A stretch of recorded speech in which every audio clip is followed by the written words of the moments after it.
The gun pressed against Daniel Foster's temple. Cold steel, steady hand. "You should have just fixed the car and walked away," Victor Sterling whispered. "But you had to play hero." 48 hours ago, Daniel was a broke mechanic worried about his son's lunch money.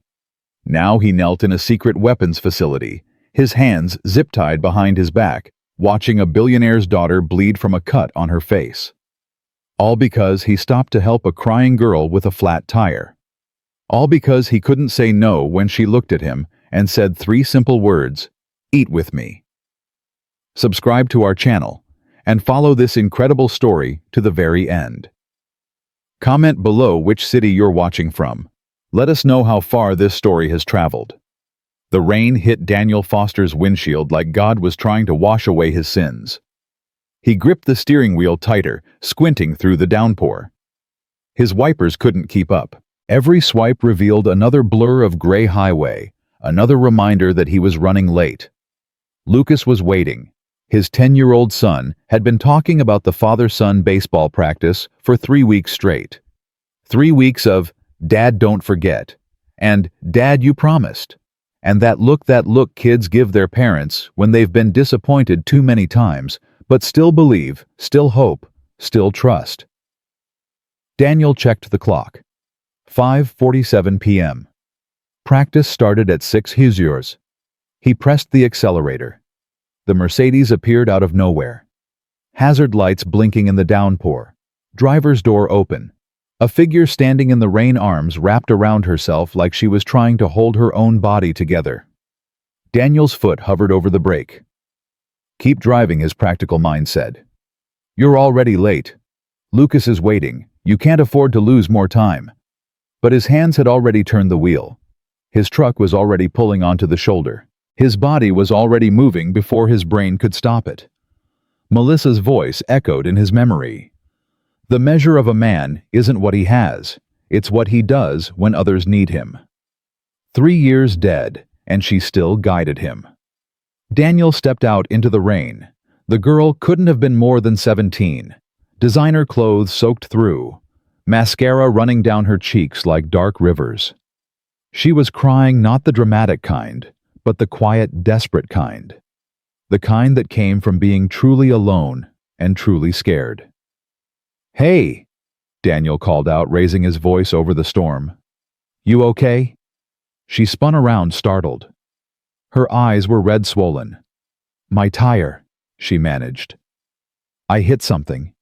My phone died. I don't know how to—" "It's all right." Daniel was already moving toward the Mercedes, assessing the damage. "Flat tire, driver's side rear. Simple fix. I can help." "Really?" Her voice cracked. "You'd do that?" Daniel was already popping his trunk, grabbing his jack. "What's your name, kid?" "Sophie." She wiped her face, smearing mascara across her cheek. Sophie Crane. The name meant nothing to him. Just another scared teenager on a rainy highway. "I'm Daniel. Give me 10 minutes. He worked in the rain without complaint. His clothes soaked through. Water ran down his neck, his back pooled in his boots. But his hands were steady, practiced.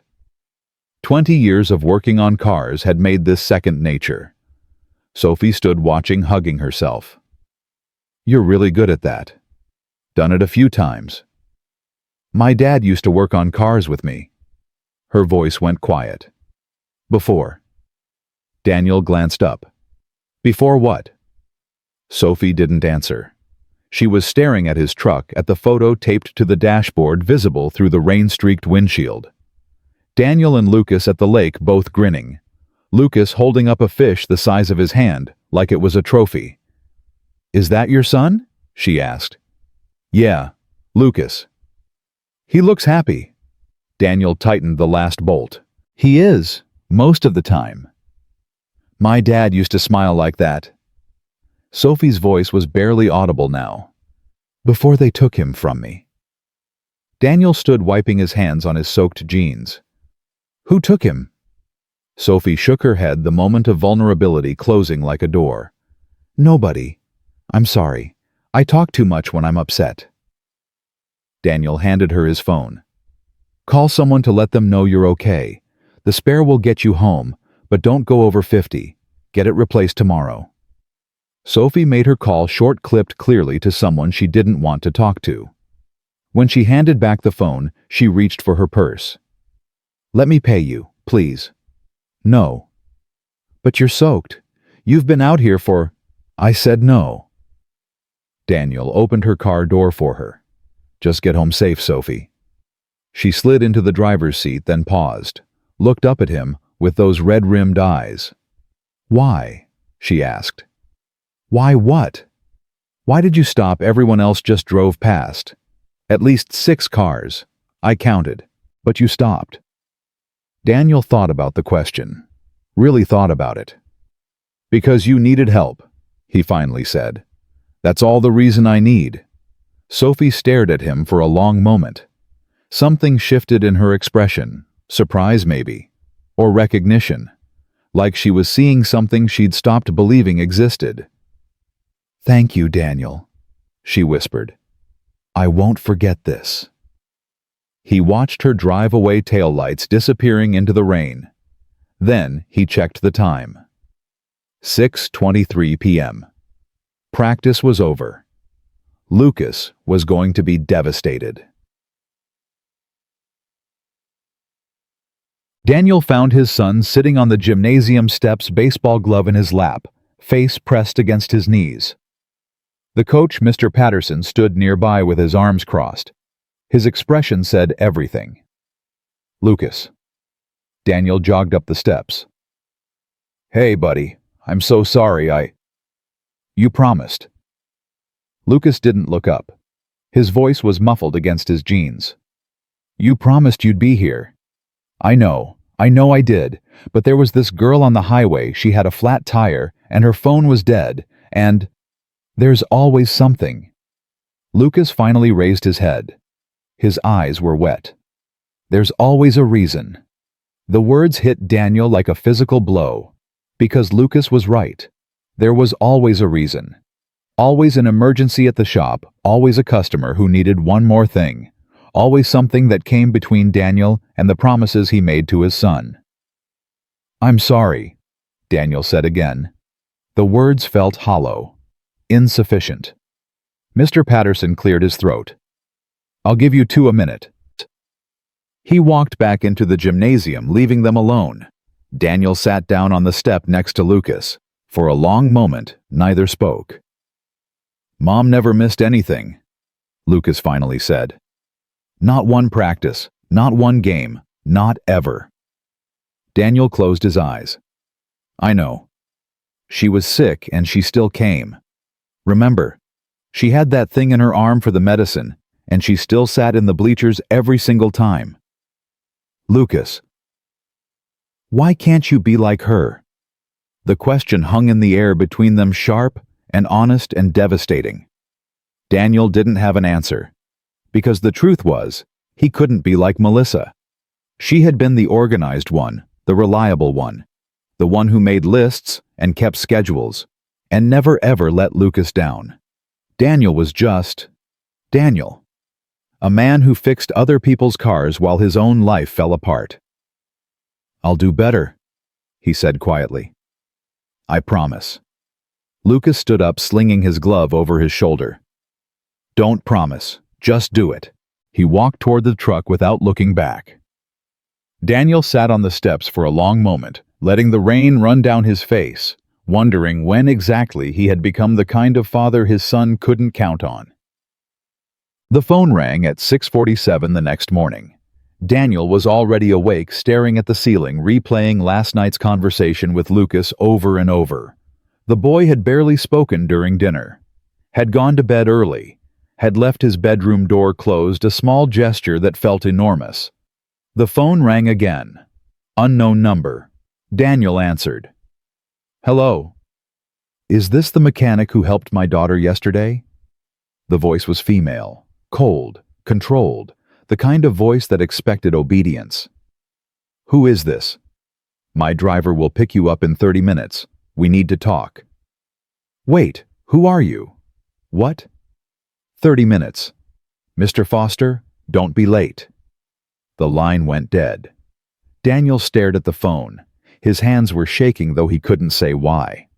Something about that voice, the absolute certainty in it, the expectation of compliance made his stomach tight. He padded to Lucas's room, opening the door quietly. The boy was still asleep, hair sticking up on one side, clutching the stuffed bear that had been Melissa's last gift to him. Even in sleep, he looked troubled. "I'm sorry, buddy," Daniel whispered. "I'll make this up to you." He closed the door and called Mrs. Chen, the elderly neighbor who watched Lucas when emergencies arose. She agreed to come over within 20 minutes, her voice thick with concern. "Everything okay, Daniel? You sound worried." "I don't know yet," he admitted. "I really don't know." The Bentley arrived at exactly 7:17 a.m. Daniel had never seen a car that expensive outside of movies. It gleamed black and impossibly clean, as out of place in his modest neighborhood as a spaceship. The driver was a large man in a dark suit. He didn't speak, just opened the rear door and gestured. Daniel hesitated. Every instinct told him this was wrong. Strange women didn't summon mechanics to mysterious meetings. Luxury cars didn't appear in struggling neighborhoods without reason. But the woman had mentioned her daughter. The girl from the rain. Sophie. Daniel got in the car. The interior smelled like leather and money. The seats were softer than his bed at home. Through tinted windows, he watched his apartment building disappear as the Bentley pulled away. They drove for 45 minutes, climbing into the hills above the city. The houses grew larger, the gates taller, the distance between neighbors wider. Eventually, they turned onto a private drive that wound through perfectly manicured grounds. The estate that appeared at the end made Daniel's breath catch. It was less a house than a fortress. Glass and steel and sharp angles perched on the edge of a cliff, like a predator watching its territory. Worth more than Daniel could earn in 100 lifetimes. 1,000. The driver led him inside without speaking.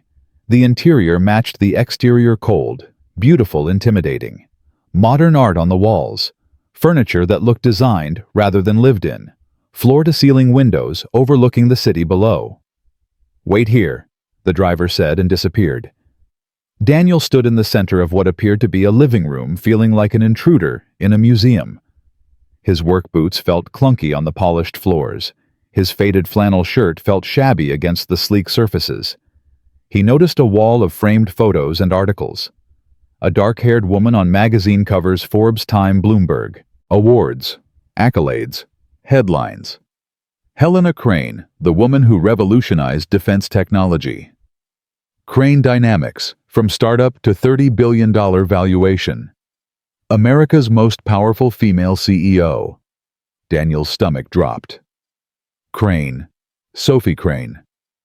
The crying girl in the rain was the daughter of one of the wealthiest women in America. "Mr. Foster." He turned. Helena Crane stood in the doorway.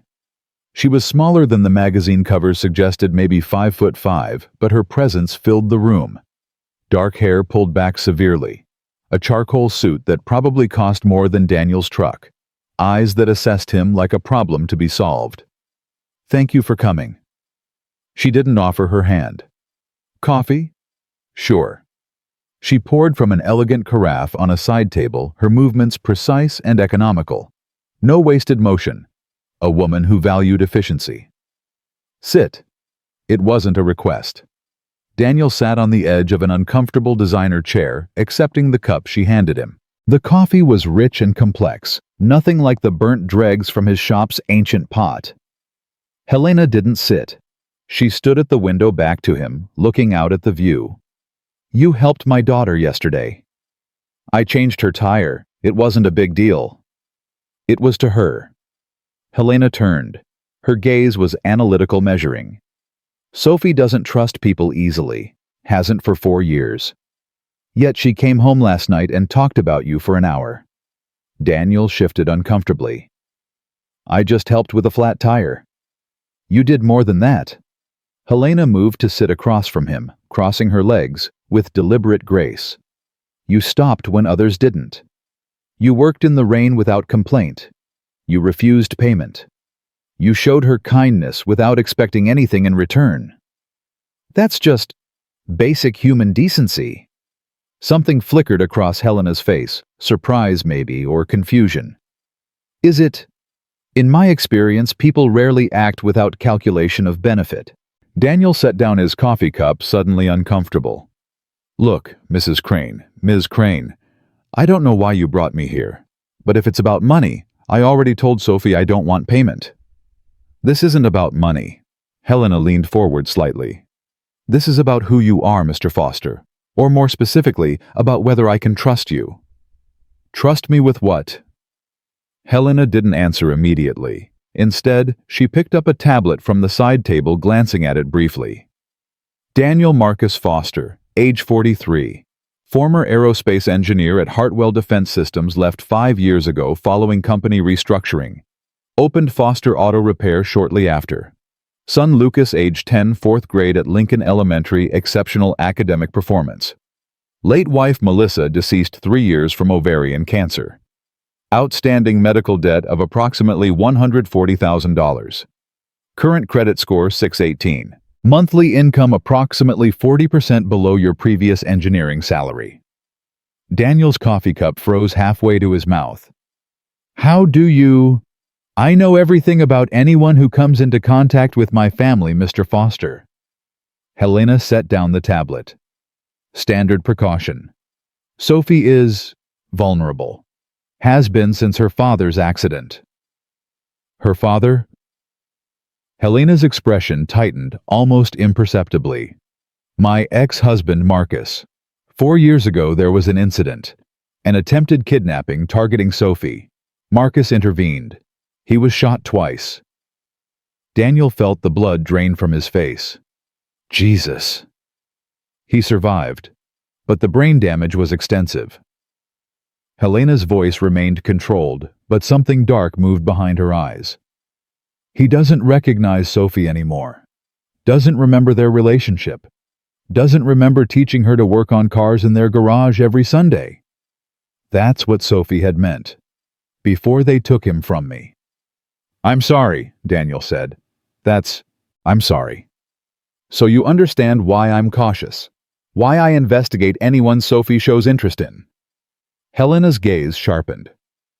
And why I'm curious about you specifically. Me, I'm just a mechanic. No. You're a former aerospace engineer with expertise in electromagnetic systems and defense applications. You worked on classified projects at Hartwell before the restructuring. You have knowledge that certain people would find valuable. Daniel frowned. That was years ago. I haven't touched that work since your wife got sick and you needed flexible hours to care for her. Since the industry you'd devoted your career to abandoned you when you needed them most. Since you were forced to rebuild from nothing while raising a child alone. Every word was a scalpel, precise and cutting. You've done your homework, Daniel said quietly. I always do. Helena stood, moving back to the window. Here's what I want from you, Mr. Foster. Sophie has become interested in automotive maintenance. She claims she wants to learn from you specifically. Why me? I don't know. Perhaps because you remind her of her father. Perhaps because you showed her kindness without agenda. Whatever the reason, she's asking to visit your shop, to learn from you. Daniel's guard went up. And you want me to? What babysit her, report back on her activities? Helena turned. I want you to teach her what she asks to learn. I want you to be the mentor she's searching for. A pause. And yes, I want you to keep her safe. Because there are people who would hurt my daughter to get to me. People who might already be watching. What kind of people? Helena didn't answer directly. Instead, she slid a document across the coffee table. A contract. An exclusive service agreement, she said. Crane Dynamics will hire you to maintain our corporate vehicle fleet. The retainer alone would be triple your current annual income. Enough to eliminate your debt, rebuild your son's college fund, hire additional help at your shop. Daniel stared at the numbers. His mind went blank. Then the calculations started automatic and unstoppable. This money would change everything. Lucas could have new clothes instead of second-hand. They could fix the apartment's leaky roof. He could stop choosing between paying the electricity bill and buying groceries. Why? The question came out hoarse. Why would you offer me this? Because I need someone Sophie trusts. Someone outside my company's sphere of influence. Someone who has nothing to gain by lying to me. You could hire anyone. Security experts. Professionals. Sophie has rejected every professional I've sent her way. She doesn't trust them. Helena's voice softened almost imperceptibly. She trusts you. After 15 minutes in the rain, she trusts you more than she's trusted anyone in 4 years. Daniel looked at the contract, then at Helena, then at the view through the windows, a world of wealth and power so far removed from his own that it might as well be a different planet. "What aren't you telling me?" he asked. Helena's expression flickered. "What makes you think I'm hiding something?" "Because nobody offers this much money for basic auto maintenance and babysitting. Because you're scared I can see it even though you're trying to hide it. And because your daughter told me someone took her father from her." For a long moment, Helena said nothing. When she finally spoke, her voice had lost its sharp edge. "My company has enemies, Mr. Foster. Powerful ones. 4 years ago, one of them tried to hurt Sophie to get to me. They nearly killed Marcus instead." She met his eyes directly. "I believe they may be trying again, and this time they might succeed." "Have you gone to the police? The FBI? With what evidence? Suspicions, fears. My ex-husband can't remember what he discovered, and everyone else who might have known is—" She trailed off. "Is what? Gone."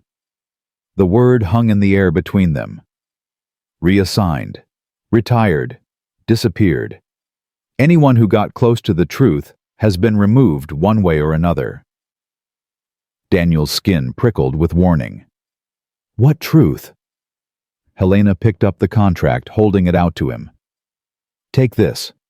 Review it with a lawyer if you wish. If you decide to accept, you'll learn more. If you decide to walk away—" She shrugged. "Then you go back to your life and we never speak again." Daniel took the contract. It felt heavy in his hands. "And if I accept, then you become part of something larger than yourself, Mr. Foster. Something dangerous." Helena's eyes held his. "But also something that might actually matter. Something that might protect my daughter and yours." "Lucas, what does my son have to do with—" "Nothing. Yet, I'm simply pointing out that we both have children we would do anything to protect." Helena moved toward the door, signaling the end of their meeting. "Think carefully. Call the number on the card attached to the contract when you've made your decision." The driver appeared as if summoned by telepathy. "Wait!" Daniel called out as Helena was about to leave. "You said someone took your ex-husband from Sophie. Do you know who—" Helena paused in the doorway. When she turned back, her face was a mask of controlled fury. "Someone inside my own company, Mr. Foster. Someone I trusted. Someone who's still there, still watching, still waiting." Her voice dropped to barely above a whisper. "And they're getting closer to Sophie every day." The drive home felt longer than the drive there. Daniel sat in the Bentley's plush seats, staring at the contract in his hands without really seeing it. His mind was racing. Helena Crane was offering him a lifeline, enough money to solve every financial problem he had, enough to give Lucas the life Melissa had wanted for him. But she was also offering something else. Danger. Secrets. A conspiracy that had already claimed one victim and might be hunting another. Sophie's face flashed in his memory, standing in the rain, crying alone. "My dad used to smile like that, before they took him from me." His phone buzzed. A text from Lucas. "Dad, did you sign the contract Mrs. Chen told me about the fancy car? Are we going to be rich?" Daniel smiled despite himself. "Not rich, buddy, but things might get better. See you soon." He hit send, then looked back at the contract. Helena's card was clipped to the front. He should say no. Every rational part of his brain screamed that this was a terrible idea. He wasn't a bodyguard or an investigator or whatever Helena actually needed. He was a mechanic, a struggling single father, a man who couldn't even make it to his son's baseball practice on time. But Sophie's voice echoed in his ears. Why did you stop? Because you needed help. That's all the reason I need. Maybe that was still true. Maybe it had always been true. Maybe Melissa had been right all along about what made a person worth something. The Bentley pulled up in front of his apartment building. Daniel stepped out, still holding the contract. Sir? The driver spoke for the first time. Ms. Crane wanted me to tell you one more thing. Daniel turned. She said to ask yourself what you would want someone to do if Lucas was in danger, if he needed protection that you couldn't provide. The driver got back in the car and drove away, leaving Daniel standing on the sidewalk with a choice that didn't really feel like a choice at all. He waited until Lucas was asleep that night before making the call. The boy had been quiet all evening, still hurt from the missed practice, still distant in that way children get when they're afraid to trust. Daniel had made his favorite dinner, mac and cheese with cut-up hot dogs, but Lucas had only picked at it. Things are going to change, Daniel had promised him at bedtime. I'm going to do better. Be more present. Lucas had looked at him with Melissa's eyes. You always say that, Dad. I know, but this time I mean it. You always say that too. Daniel had kissed his son's forehead and turned out the light, feeling the weight of every broken promise he'd ever made. Now he sat at the kitchen table, Helena's card in front of him, phone in hand. He dialed. She answered on the first ring. You've made a decision. I have. I'll take the contract, but I have conditions. A pause. I'm listening. Sophie can come to my shop. I'll teach her whatever she wants to learn. But I won't spy on her. I won't report her conversations back to you. If she tells me something in confidence, it stays between us. That's unexpected. If you want me to earn her trust, I have to actually be trustworthy. That's not negotiable. Another pause, longer this time. What else? If this gets dangerous, really dangerous, I'm out. I have a son. He comes first. Always. Understood. And I want to know everything. Whatever you're hiding, whatever you're afraid of, I need to know. I can't protect Sophie if I'm operating blind. Helena was quiet for so long that Daniel thought she might have hung up. Come to my office tomorrow, she finally said. Noon. I'll tell you what I know. All of it. All of it. A pause. And Mr. Foster, thank you for doing the right thing when you could have walked away. The line went dead. Daniel sat in the dark kitchen listening to Lucas's soft breathing from down the hall, wondering what exactly he'd just agreed to. His phone buzzed. Unknown number. A text. Stay away from the Crane girl. This is your only warning. Daniel stared at the message, his blood turning to ice. It had already begun. Daniel didn't sleep that night. He sat at the kitchen table until 3 a.m., staring at that text message, reading it over and over until the words burned into his brain. Stay away from the Crane girl. This is your only warning. Someone knew. Someone was watching. Someone had his phone number. The rational move was to call Helena, tell her about the threat, walk away from the whole thing. Let the billionaires and their enemies fight their own battles. He had a son to protect, a business to run, a life that was already complicated enough without adding conspiracy theories and death threats. But Daniel didn't call Helena, didn't call anyone. Instead, he deleted the message, stupid, he knew, potential evidence destroyed, and went to check on Lucas. His son was sprawled across the bed, one arm hanging off the edge, mouth slightly open. The stuffed bear was clutched against his chest. In sleep, Lucas looked younger than 10, vulnerable, innocent. Melissa's voice echoed in Daniel's memory. The measure of a man isn't what he has. I know. Daniel whispered to no one. I know. He went back to the kitchen and made coffee. Strong, black, bitter. The kind of coffee that kept you awake when your brain wouldn't let you rest anyway. By the time dawn broke, he had made his decision. He wasn't walking away. Mrs. Chen arrived at 11:30, clucking with concern over the dark circles under Daniel's eyes. You look terrible, she said, setting her knitting bag on the counter. When's the last time you slept properly? I'm fine, Mrs. Chen. Men always say they're fine when they're falling apart. She peered at him with sharp eyes that missed nothing. This has something to do with that fancy car yesterday, doesn't it? Daniel grabbed his keys. I'll be back by 3. Lucas has a snack in the fridge for after school. Daniel?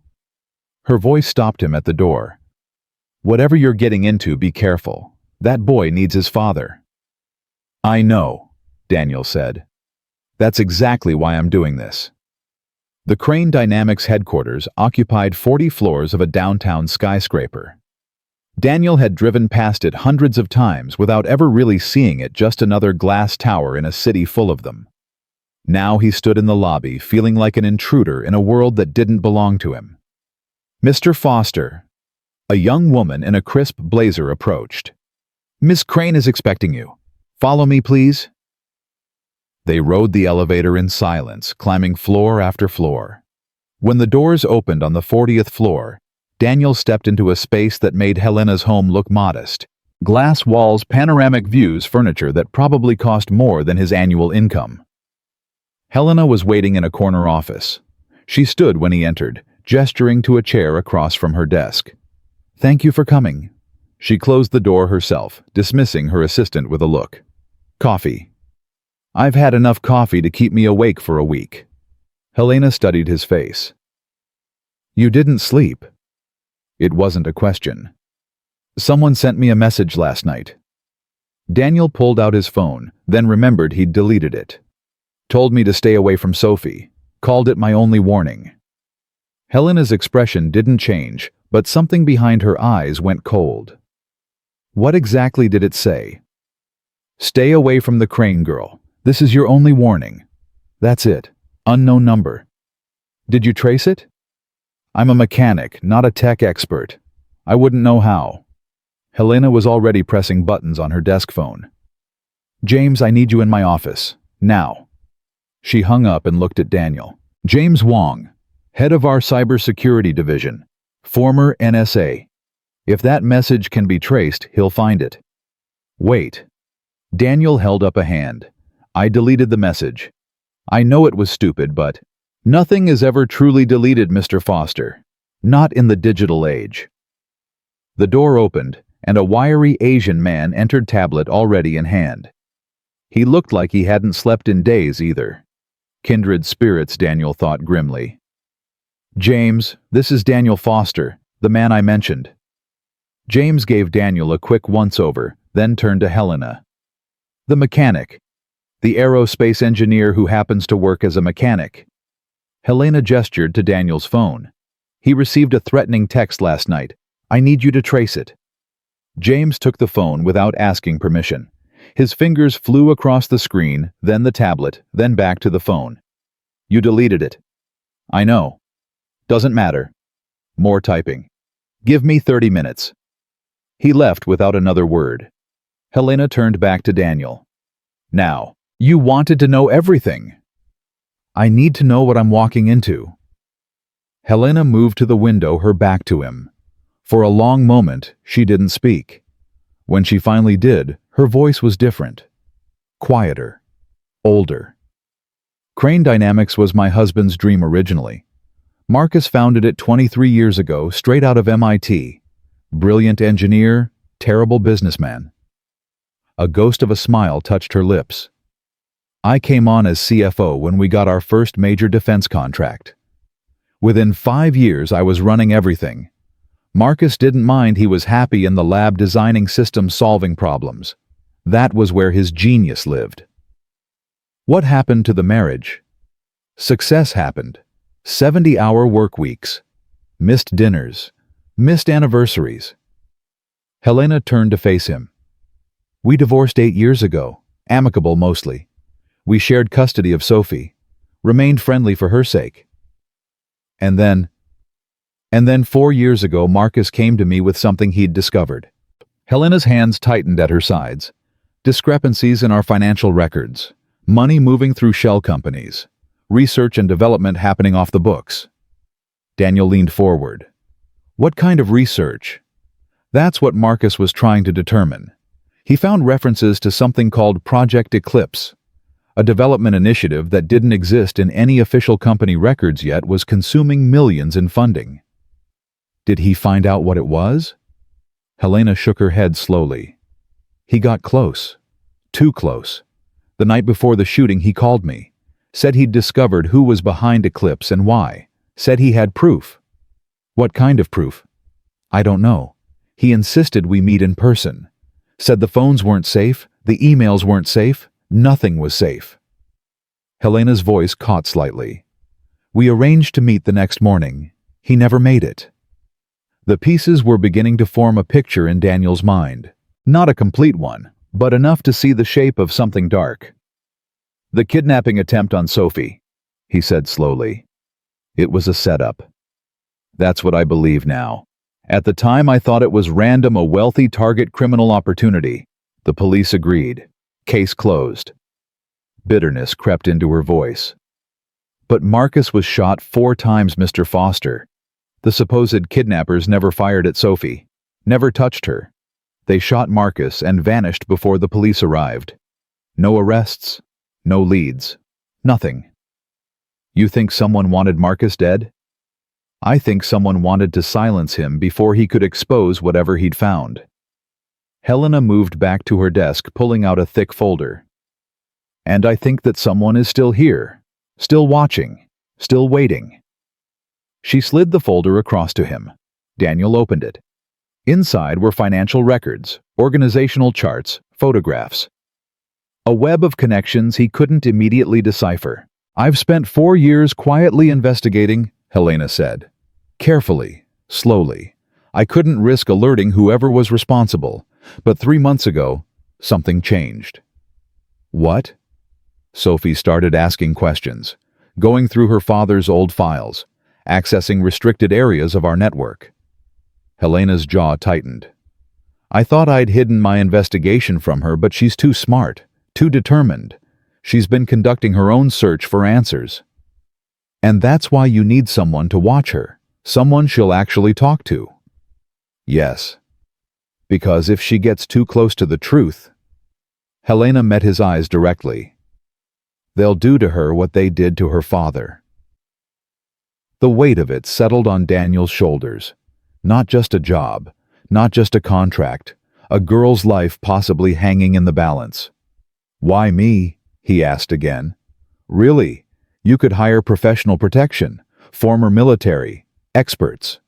Because Sophie won't let them close enough to protect her. She's rejected every bodyguard, every security detail, every professional I've assigned. Helena's voice softened almost imperceptibly. But she trusts you. After 15 minutes in the rain, she trusts you more than she's trusted anyone since her father's shooting. I'm not a bodyguard. No, you're something better. You're the first person who's shown her kindness without wanting anything in return. In her world, in our world, that's almost unheard of. Daniel looked down at the folder in his hands. Photographs of company executives, financial statements he couldn't interpret, emails with redacted portions. Who do you suspect? He asked. Helena hesitated. The person with the most to gain. The person who was closest to Marcus's investigation. The person who's been systematically moving against me since I started my own inquiry. Who? Victor Sterling, our chief financial officer. The name meant nothing to Daniel, but Helena's tone made it clear this was significant. Sterling was Marcus's protégé, she continued. Handpicked, mentored, trusted implicitly. When Marcus stepped back from daily operations after our divorce, Sterling became his eyes and ears in the company. You think he was a mole? I think he's been building his own empire within mine for years, moving money, burying projects, positioning himself for a takeover. Helena's expression hardened. And I think he tried to kill my ex-husband to protect whatever he's hiding. The door opened without a knock. James Wong strode in, tablet in hand, face grim. "Trace the text," he said without preamble. "Burner phone. But I managed to triangulate based on cell tower pings." He handed the tablet to Helena. "It was sent from inside this building." Daniel's blood went cold. Helena stared at the screen. "Which floor?" 42. Executive level. "That's Sterling's floor." James nodded. "The CFO's suite." Helena set down the tablet carefully, deliberately. When she looked at Daniel, her eyes were ice. "It seems Mr. Sterling has made the first move." "What do you mean?" "He's threatening you to scare you away. Which means he knows I've brought you into this." Helena's mind was clearly racing. "He's watching me, monitoring my communications. He knew about our meeting yesterday about the contract." "Should I be worried?" "You should be terrified, Mr. Foster." Helena's voice was flat. "But you should also know this Sterling has just made a critical error. By threatening you, he's confirmed that he sees you as a threat, which means you're on the right track even before you've begun." "That's not exactly comforting." "No, but it's useful." Helena stood abruptly. "James, I need surveillance on Sterling. Discreet. Nothing he can detect." "Already on it." James was heading for the door. "I'll have something within 48 hours. After he left, Daniel turned to Helena. "What now?" "Now we see if you're as brave as you seem to be, Mr. Foster." She pulled out her phone. "Sophie has requested to visit your shop this afternoon. She wants her first automotive lesson." "Already I thought we'd have more time to." "We don't have time. Sterling knows you're involved. The clock is ticking." Helena met his eyes. "Are you ready?" Daniel thought about Lucas, about Melissa, about the promise he'd made to do better, be better. "Send her over," he said. "I'll be ready." Sophie arrived at Foster Auto Repair at 3:47 p.m. She drove the same Mercedes he'd fixed 2 nights ago, pulling into the small lot, with the careful hesitation of someone who'd never parked in a place this modest before. Daniel watched from the shop doorway, wiping his hands on a rag that was already more grease than cloth. She looked different in daylight. Still beautiful in that wealthy teenager way. Designer jeans, cashmere sweater, hair that probably cost more to maintain than his monthly grocery budget. But there was something harder in her eyes now, warier. "You came," she said, approaching him. "I said I would." "Most people say things they don't mean." Sophie looked around the shop, taking in the modest equipment, the oil-stained floors, the calendar with its grease-smudged pictures of muscle cars. "This is really your place." "For 5 years now." "It's small." "It gets the job done." Sophie nodded slowly, that guarded expression softening slightly. "My dad's workshop was small too, before Mom made him move everything to the corporate campus." She walked past him into the shop, running her fingers along a workbench. "He always said the best mechanics didn't need fancy equipment, just good hands and better instincts." "Smart man?" "He was." Sophie's voice caught. "Is. He is a smart man." Daniel let the silence stretch, giving her space. He'd learned with Lucas that sometimes the best thing you could do was just be present, not pushing, not pulling, just there. "Mom told you about him?" Sophie said finally. It wasn't a question. "Some of it." "Did she tell you he doesn't recognize me anymore?" Sophie turned to face him, eyes bright with unshed tears. "Did she tell you that I visit him every week and he looks at me like I'm a stranger? Did she tell you that the last thing he said to me before they shot him was, 'I'll always protect you, princess'? And now he can't even remember my name." "Sophie. She thinks she knows everything. She thinks she can control everything." The tears were falling now, cutting tracks through her carefully applied makeup. "But she couldn't control this. She couldn't protect him. And she can't protect me." Daniel moved closer, not touching her, but close enough that she could feel his presence. Is that why you're investigating, looking for answers about what happened to your father? Sophie's head snapped up. She told you about that. She's worried about you. She's worried about her company, her reputation, her precious Crane dynamics. Sophie's voice dripped with bitterness. I'm just another asset to be managed. I don't think that's true. How would you know you've known her for 2 days? Because I'm a parent. Daniel met her eyes steadily.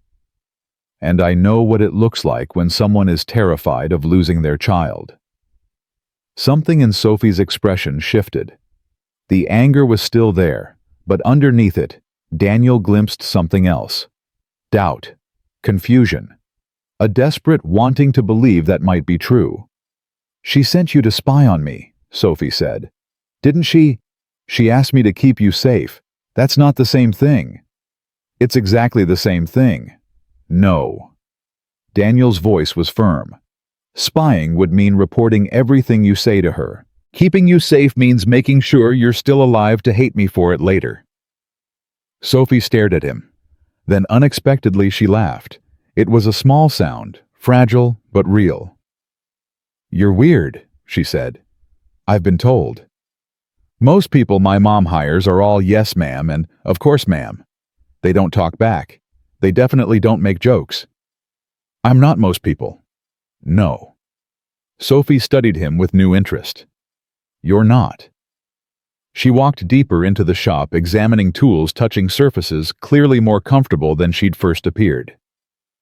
Daniel watched her, recognizing the gestures of someone who'd spent time in spaces like this before. Show me something, she said suddenly. What? Teach me something.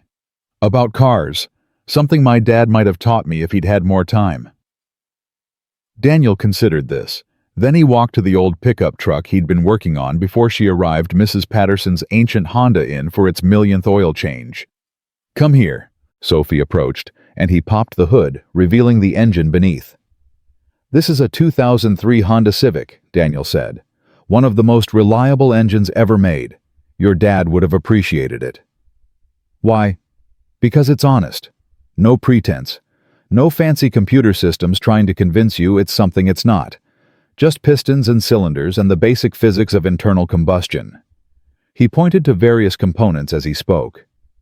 Air filter, radiator, engine block. Everything has a purpose. Nothing is wasted. Sophie leaned in, genuinely interested. My dad used to say the same thing about good engineering. Form follows function. He sounds like a man who understood machines. He understood everything. Sophie's voice went quiet. That's why they had to stop him, because he understood what they were doing. Daniel set down the rag he'd been holding. What do you think they were doing, Sophie? She looked at him sharply. You're not just asking because my mom told you to. I'm asking because I received a death threat last night warning me to stay away from you. Sophie's face went pale. What? Text message. Unknown number. Stay away from the Crane girl. This is your only warning. Daniel held her gaze. So yeah, I'm invested now. I'd like to know what I'm risking my life for. Sophie was silent for a long moment. When she finally spoke, her voice was barely above a whisper. Project Eclipse. That's what my dad was investigating. She glanced around the shop, as if checking for surveillance. He found financial discrepancies, money disappearing into shell companies, research happening that wasn't on any official record. Your mother mentioned this. She said she doesn't know what Eclipse actually is. She's lying. Sophie's eyes flashed. Or she's in denial, or she's protecting herself. I don't know which. She reached into her bag and pulled out a folded piece of paper. But I found this in my dad's hidden safe, the one nobody knew about except me. Daniel took the paper. It was a technical specification sheet, heavily redacted, but with enough visible text to make his blood run cold. Directed Electromagnetic Pulse Delivery System. Code name, Eclipse. Target. Specificity. Variable, 1M. 500 meter radius. Power output. Classified application, Infrastructure disruption, electronic warfare developer, redacted. Crane Dynamics, aerospace division. This is a weapon, Daniel said slowly. Not just any weapon, a precision EMP device. It can disable electronic systems within a specific area while leaving surrounding infrastructure intact. Sophie's voice was tight. Perfect for military operations. Also perfect for terrorism, or assassination, or 100 other things that Crane Dynamics is absolutely not authorized to develop. Daniel's engineering mind was already processing the implications. A targeted EMP would require extraordinary precision, advanced focusing systems, specialized power generation calibration algorithms that could distinguish between target systems and collateral electronics. The kind of technology that required experts in electromagnetic systems and defense applications. The kind of technology he used to work on at Hartwell. "Your mother didn't authorize this," he said. "That's what she claims." But someone did. Someone with access to Crane Dynamics resources. Someone with the expertise to hide it. Victor Sterling. Sophie practically spat the name. My dad's protégé. The man he trusted with everything. Her hands clenched into fists. The man who probably ordered him killed. Do you have proof of that? Not yet, but I'm going to find it. Sophie's jaw set with determination. My dad left more than just this document. Before the shooting, he told me he'd hidden evidence somewhere they would never think to look. Everything he'd discovered about Eclipse, financial trails, technical specifications, communication logs. Do you know where... Sophie shook her head, frustration evident. I've searched everywhere. His apartment, his office, our old vacation house. Nothing. Daniel thought about this. A brilliant engineer hiding evidence that could expose a dangerous conspiracy. Where would he put it? What about places that weren't obvious? Daniel asked. Places that had personal significance but wouldn't appear connected to his work. Sophie frowned. Like what? You said he used to work on cars with you. Did he have a workshop somewhere? A garage that wasn't affiliated with the company? Just our house. The garage there. Sophie's eyes widened. But Mom sold the house after the divorce. I haven't been back since... Her phone buzzed. She glanced at it, and the color drained from her face. What is it? Sophie showed him the screen. A text message from an unknown number. I know what you're looking for. I know where it is. Meet me at the old house tonight. 9 p.m. Come alone. Daniel's instincts screamed danger. Don't go. I have to. This could be everything my dad... It could also be a trap. Sophie, someone just threatened me for getting involved with you. And now you get a mysterious message telling you to go somewhere alone. Then come with me. What? Sophie grabbed his arm, her eyes desperate. You said you'd keep me safe. This is what that looks like. I have to go. I have to know. But I don't have to go alone. Daniel thought about Lucas. About Mrs. Chen, who'd agreed to watch him until 9. About the promise he'd made to be a better father, to be present, to stop letting other priorities come first. Then he thought about Sophie. 17 years old. Father effectively dead. Mother she didn't trust. Investigating a conspiracy that had already claimed one victim. Melissa's voice. The measure of a man isn't what he has. Call your mother, Daniel said. Tell her where we're going. No, she'll stop me. She'll send her people and they'll take over and I'll never find. Sophie, if this is a trap, someone needs to know where we are. Sophie hesitated, warring with herself. Finally, she nodded. I'll text her. But I'm not waiting for permission. Fair enough. Daniel grabbed his jacket and his keys. Let's go find out what your father was hiding. The old Crane house sat at the end of a quiet suburban street, its for sale sign weathered and faded. In the early evening darkness, it looked abandoned, forgotten. The kind of place where bad things could happen without anyone noticing. Sophie parked on the street, hands gripping the steering wheel. I haven't been here since I was 12, she said quietly. Since my parents split up. We used to be happy here, before everything fell apart. Daniel scanned the property. No visible cars, no lights inside. The neighborhood was the kind where people minded their own business, expensive homes set far apart, residents who valued privacy above community. We go in together, Daniel said. Stay close. If anything feels wrong, we leave immediately. Okay. They approached the front door. It was unlocked, which sent Daniel's warning bells ringing even louder. Someone's been here, he murmured. Or someone's waiting for us. The interior was empty of furniture, but not empty of memories. Sophie moved through the space like she was walking through a dream, her fingers trailing along walls, her eyes seeing things that weren't there anymore. This was the living room. Dad used to read me stories here in front of the fireplace. She moved toward the back of the house. Kitchen, dining room. And back there. She pointed to a door that led to what Daniel assumed was the garage. The workshop, where we worked on cars together every Sunday. They moved through the dark house, Daniel's senses on high alert. Something felt off. The air was too still, too expectant. The garage door creaked when Sophie pushed it open. Inside, moonlight filtered through dirty windows, illuminating an empty space. No car, no equipment, just concrete floors and bare walls. There's nothing here, Sophie said, devastation creeping into her voice. They cleaned everything out. Wait. Daniel moved to the back wall, running his hands along the surface. His engineering eye had caught something, a slight irregularity in the concrete. A seam that shouldn't be there. Sophie, come look at this. She joined him, her hands finding the same anomaly. It's a panel, hidden. They found the release mechanism together, a small depression in the concrete that clicked when pressed. The panel swung open, revealing a small safe built into the wall. I didn't know this was here, Sophie breathed. Dad never... He was protecting you, keeping you safe from knowledge that could get you killed. Sophie's hands trembled as she examined the safe. It had a keypad, 6 digits required. I don't know the code, she said.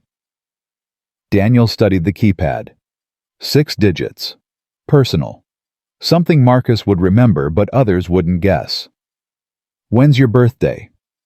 July 15th, 071508. Sophie shook her head. I already tried it. What about your parents' anniversary, your mother's birthday? Tried everything, all our family dates, nothing works. Daniel thought about this. A hiding place your enemies would never think to look. A code they'd never guess. What if it's not about you, he said slowly. What if it's something only your father would know? Something from before the family. Sophie stared at him. I don't know anything about his life before my mom. He never talked about it. Then we need to find someone who does. A sound from inside the house made them both freeze. Footsteps. Slow. Deliberate. Someone else was here. Daniel grabbed Sophie's arm, pulling her behind the safe's panel, pressing them both into the shadows. Through the gap, they watched as a figure entered the garage. Tall. Male. Well-dressed, even in the darkness. I know you're here. Victor Sterling's voice echoed in the empty space. The text was from me, obviously. I wanted to see if you'd be stupid enough to come. Sophie tensed beside Daniel. Her breathing had gone shallow, rapid. You've been busy, Sophie. Sterling continued, moving slowly through the garage. Asking questions. Accessing files you shouldn't be able to access. Following in your father's footsteps. He laughed softly. Didn't learn from his mistake, did you? Daniel could feel Sophie trembling. Fear and rage warring inside her. I know he found the safe, Sterling said. I know he hid something there. The question is whether you know the code. He stopped, turning slowly as if sensing their presence.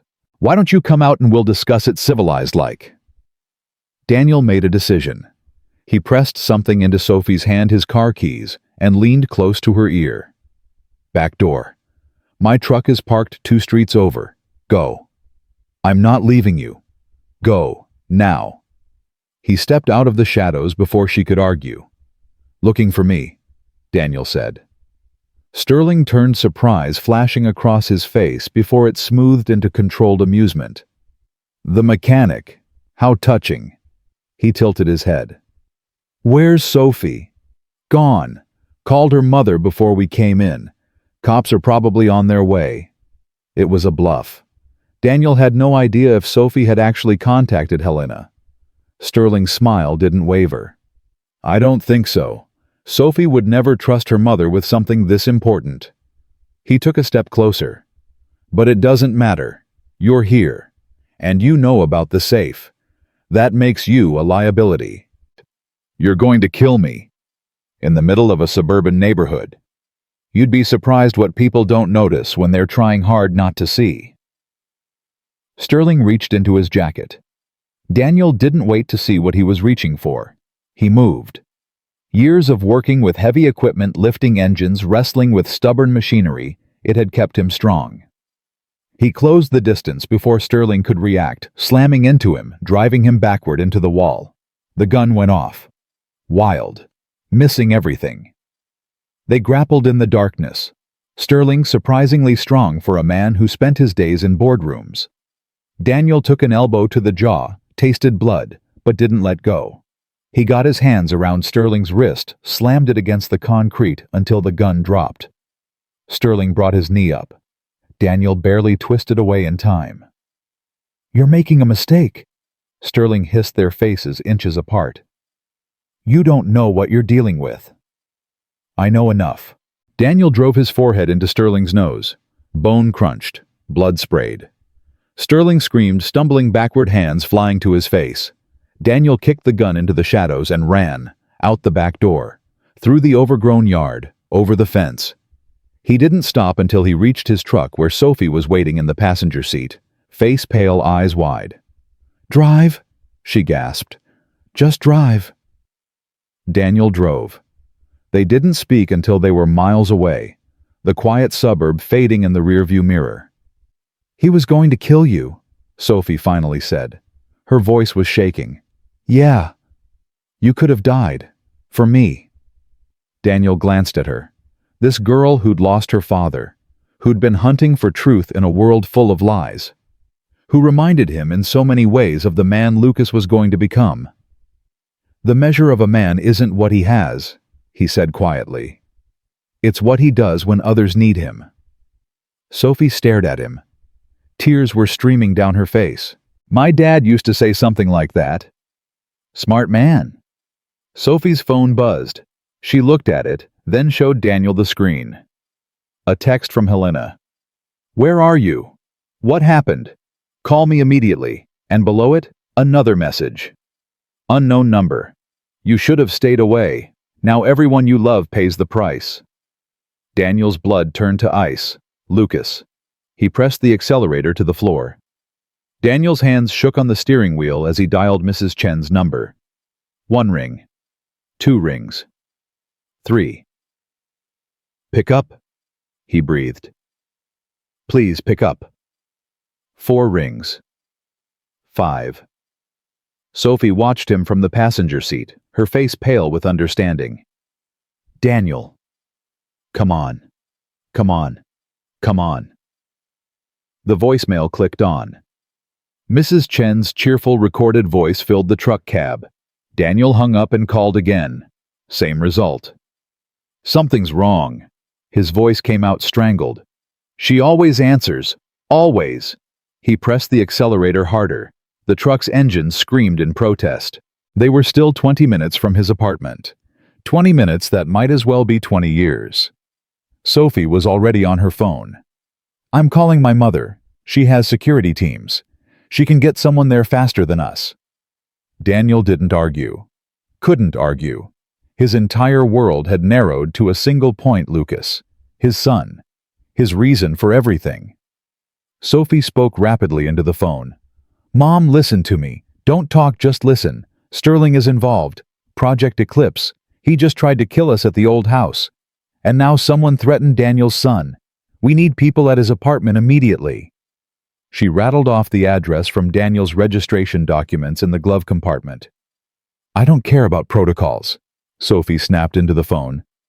"Send everyone, now." She hung up and looked at Daniel. 8 minutes. Her closest team is 8 minutes away. 8 minutes. An eternity. Daniel's phone rang. Unknown number. His finger hovered over the button. "Don't answer it," Sophie said. "It could be Sterling.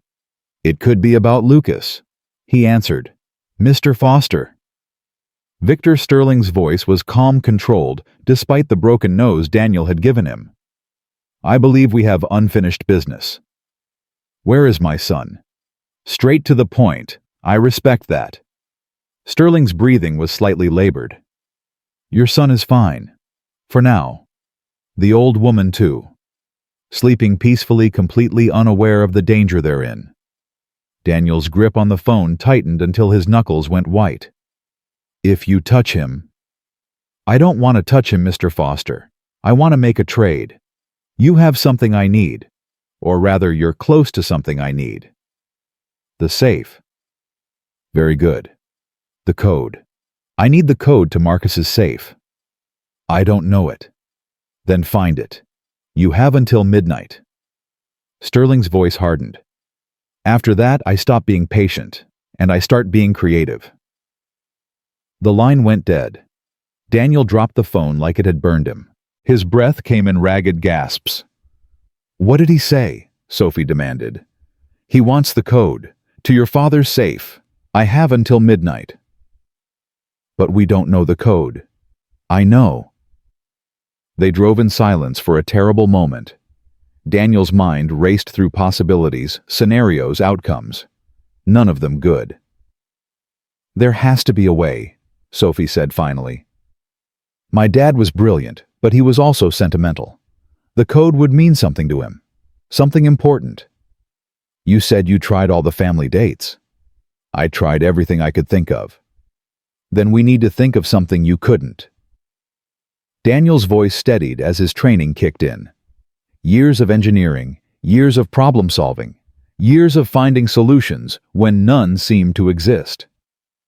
"Your father hid evidence of a conspiracy that could bring down powerful people. He knew they might come for him, so he created a backup plan, a safe that only someone who truly knew him could open." Sophie's brow furrowed. "But who knew him better than me?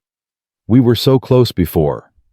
Before the divorce, before everything changed." Daniel glanced at her.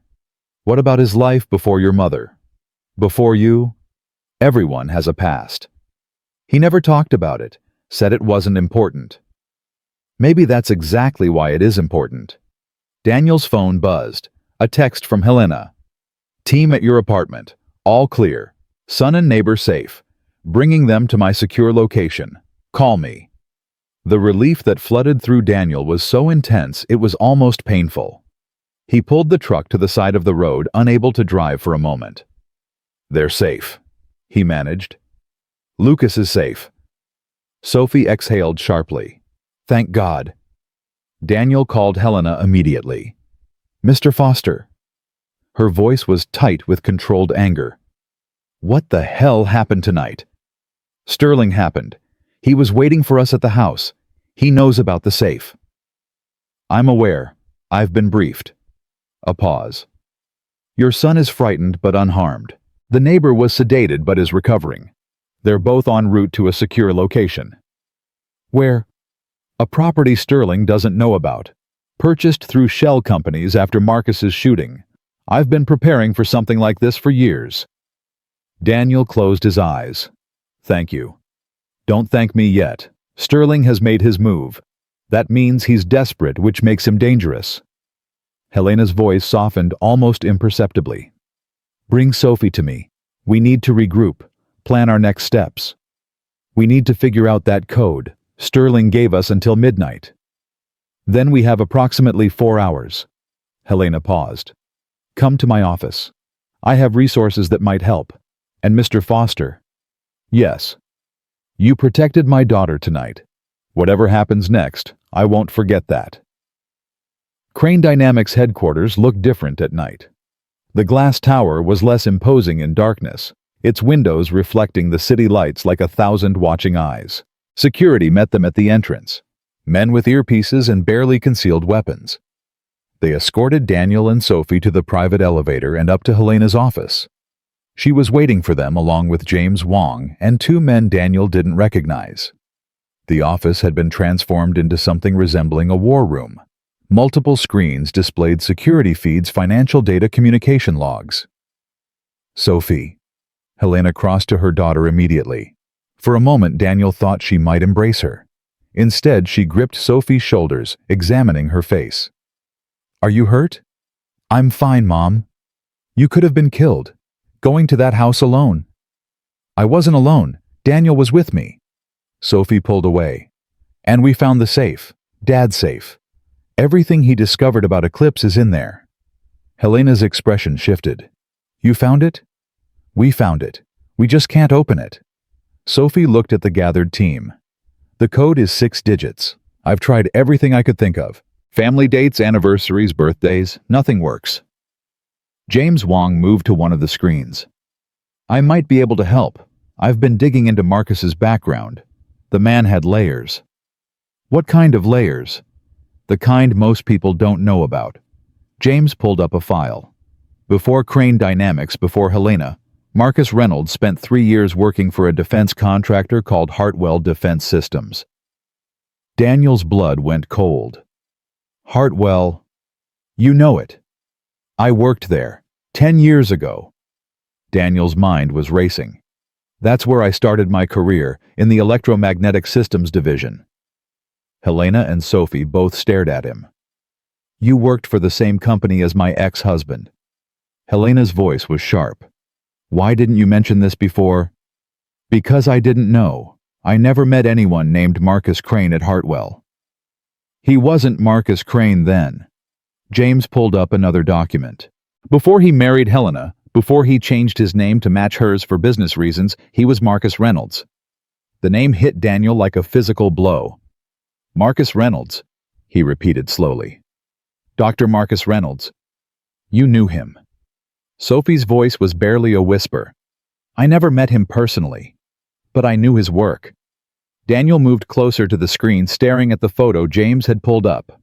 A younger version of Sophie's father before the shooting, before the brain damage, before everything. He was a legend at Hartwell, brilliant engineer. His work on directed energy systems was revolutionary. "Directed energy systems," Helena said slowly. "Like an EMP weapon." "The theoretical foundation, yes." Reynolds's research proved that precision electromagnetic pulses could be targeted with enough accuracy to disable specific systems while leaving others intact. Daniel's engineering mind was piecing together connections. "I based my graduate thesis on his early papers. I never knew he was the same person who founded Crane Dynamics." "He changed more than his name when he left that world," Helena said quietly. "He wanted to build something positive. Communication systems, transportation technology. He said he was done with weapons." "But someone at his company wasn't." Daniel turned to face her. "Project Eclipse isn't just illegal weapons development. It's the completion of your ex-husband's original research. Someone took his early work and finished what he started decades ago." "Sterling?" Sophie said.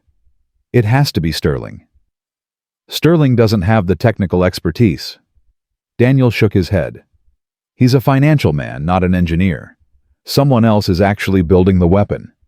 Sterling is just handling the money and the cover-up." "Then who?" James pulled up another file. "I've been tracking personnel movements in the aerospace division. There's one name that keeps appearing in connection with classified projects. Dr. Elena Vasquez, head of Advanced Systems Research." "I know her," Helena said grimly. "She was Marcus's protege at Hartwell. He brought her to Crane Dynamics when he founded the company." "She's been with you from the beginning?" "From before the beginning. They worked together for years." Helena's face had gone pale. Marcus trusted her completely. "Then she would know his work better than anyone." Daniel felt the pieces clicking into place. She'd know how to complete Project Eclipse, and she'd know where Marcus's research gaps were. Sophie grabbed Daniel's arm. The code. If Dr. Vasquez worked with my dad at Hartwell, maybe the code is connected to something from that time, something before our family. They're project designations, Daniel said suddenly. At Hartwell, every research project had a 6-digit code. Marcus would have been assigned to specific projects during his time there. James was already typing. I can try to access Hartwell's archived records, but their security is... I still have contacts there. Daniel pulled out his phone. Old colleagues who might be able to help. It's almost 11 at night. Engineers don't sleep. Daniel scrolled through his contacts. And neither do the ones who matter. He found the name he was looking for and dialed. The phone rang twice before a familiar voice answered. Daniel Foster. It's been, 5 years? 6. Hi, Karen. Calling at 11 p.m. This must be good. I need a favor. A big one. Karen Chen was silent for a moment. I'm listening.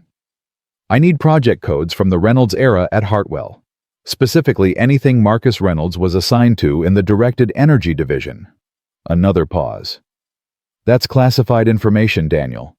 I know. Information that could get me fired, maybe arrested. I know that too. I wouldn't ask if it wasn't life or death.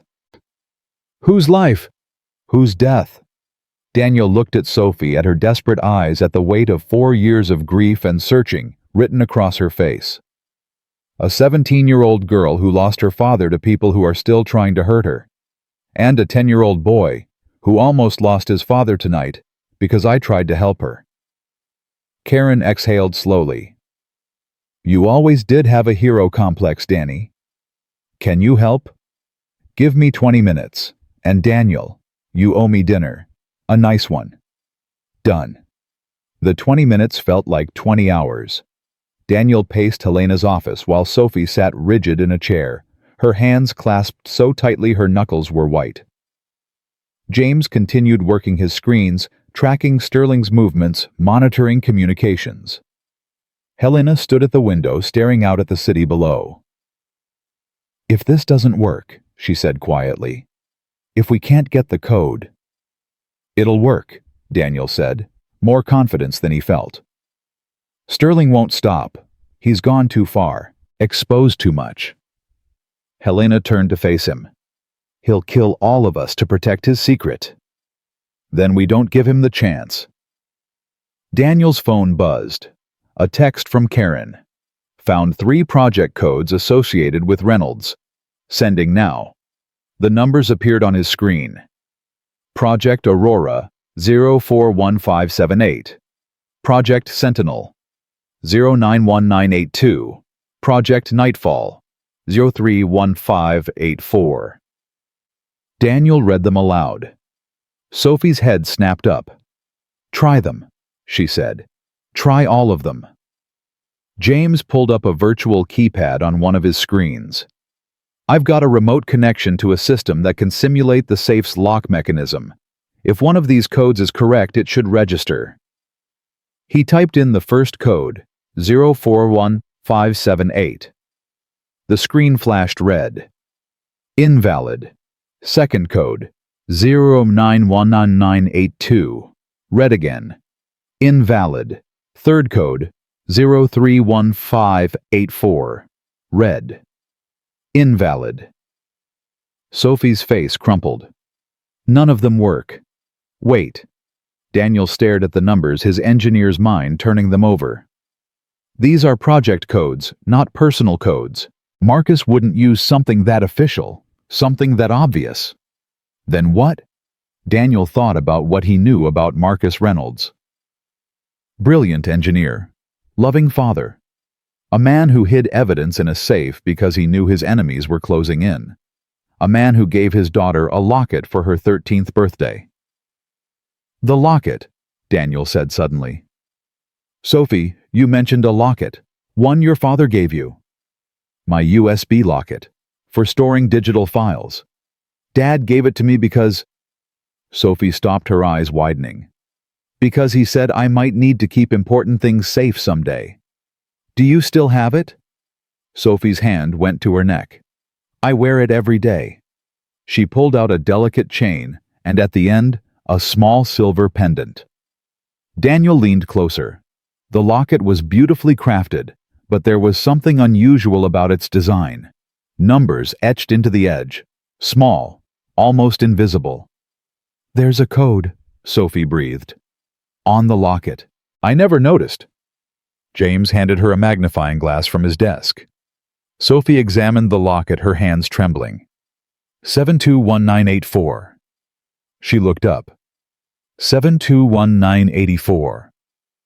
James typed the numbers into his simulation.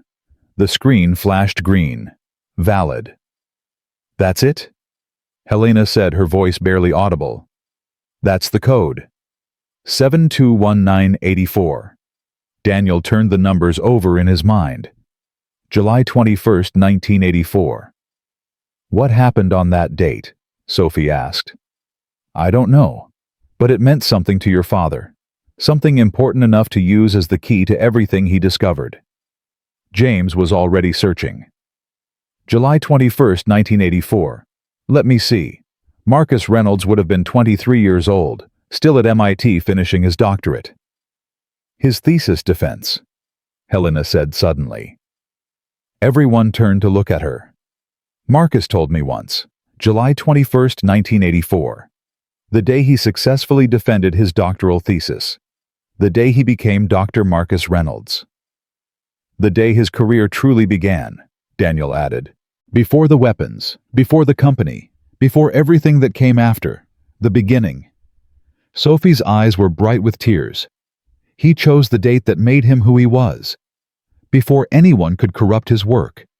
Before anyone could hurt him. The room was silent for a moment. Then James spoke.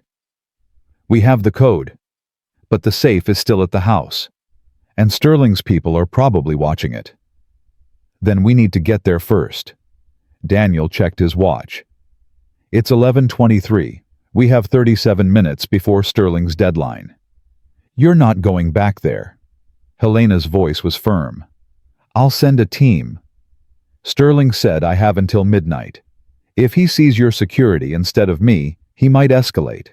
Hurt Lucas anyway out of spite. Daniel. Lucas is in your safe house. Sterling can't get to him there. But if I don't show up, if I don't at least try to meet his demands, he might try something else. Something we can't predict. Helena stared at him. You're willing to walk into a trap. I'm willing to do whatever it takes to protect my son. Daniel held her gaze. Wouldn't you do the same for Sophie? The question hung between them. Finally, Helena nodded. James, coordinate with our security teams. I want people in position around that house before Daniel arrives. She turned back to Daniel. You won't be going alone. Not really. I'll go with him, Sophie said. Absolutely not. Mom, I'm the only one who knows exactly where the safe is. I'm the only one who can get the evidence quickly. Sophie stood, her jaw set with determination. This is about my father. My family. I'm going. Mother and daughter stared at each other. Something passed between them. Some silent battle of wills that Daniel couldn't fully read. Fine, Helena said finally. But you follow Daniel's lead. The moment things go wrong, you run. Understood. Sophie nodded. Daniel checked his watch again. 11:31, 29 minutes. Let's go. The drive back to the house felt different this time. Daniel was hyper-aware of everything, every car that passed, every shadow that moved, every sound that seemed out of place. Sophie sat beside him, the locket clutched in her hand like a talisman. What do you think we'll find? She asked quietly. I don't know, but whatever it is, your father thought it was worth dying for. He didn't die. Not completely. No. But he lost everything that made him who he was. His memories, his relationships, his connection to you. Daniel glanced at her. In some ways, that's worse. Sophie didn't respond, but she clutched the locket tighter. They parked a block away from the house. Daniel could see Helena's security team in position. Unmarked vehicles. Men and women who looked like ordinary neighbors out for late-night walks. "They're here," Sophie said, spotting the same things he had. "Good. That means if Sterling tries anything." "Mr. Foster." The voice came from behind them. Daniel spun around. Victor Sterling stood in the shadows, a gun in his hand. Beside him were two men, large, armed, professional. "I had a feeling you might try something clever." Sterling's face was a mess of bruises, his nose clearly broken. "So I decided to intercept you early." "The code," Daniel said immediately. "We found it. It's yours. Just let us go." "Oh, I know you found it. I've been monitoring your communications." Sterling gestured with the gun. "What I find interesting is that you also discovered who's actually building my weapon. Dr. Vasquez. That's inconvenient. Let Sophie go. She's just a kid. She's a liability, just like her father was." Sterling's eyes went cold. "Get in the car, both of you. If you kill us, you'll never get the evidence. Helena knows everything. Helena will be dealt with." Sterling smiled. "The board has already been convinced of her instability. Tomorrow they'll vote to remove her as CEO, and I'll step in to guide the company through this difficult transition." "You think you can just take over Crane Dynamics?" "I think I've been planning this for 5 years." Sterling moved closer. "Ever since Marcus got too close to the truth. Ever since I had to arrange his accident." Sophie made a sound. Small. Wounded. Sterling barely glanced at her. "Your father was brilliant but naive. He thought companies should operate with integrity. He thought weapons research should be regulated, controlled." He laughed softly. "He never understood that the only real currency in this world is power, and power flows to those willing to seize it. So you shot him." "I arranged for him to be shot. There's a difference." Sterling's smile faded. "Now get in the car.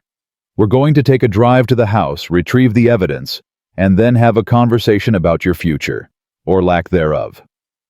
Daniel's mind raced. Helena's security was nearby, but any sudden move could get Sophie killed. He needed to buy time, create an opportunity. "The code," he said. "You need us to open the safe." "I need one of you, not both." Sterling aimed the gun at Sophie. "So choose carefully what you say next." "Wait." Daniel stepped in front of Sophie. "I'll cooperate. Whatever you want. Just don't hurt her." Sterling studied him for a long moment. "You know what I find fascinating, Mr. Foster? You have no stake in this, no connection to the Cranes beyond a flat tire in the rain. Yet here you are, willing to die for a girl you've known for days. Some things are worth dying for." How noble, how pathetic. Sterling gestured to his men. "Take them to the house. Let's finish this." They were forced into a black SUV.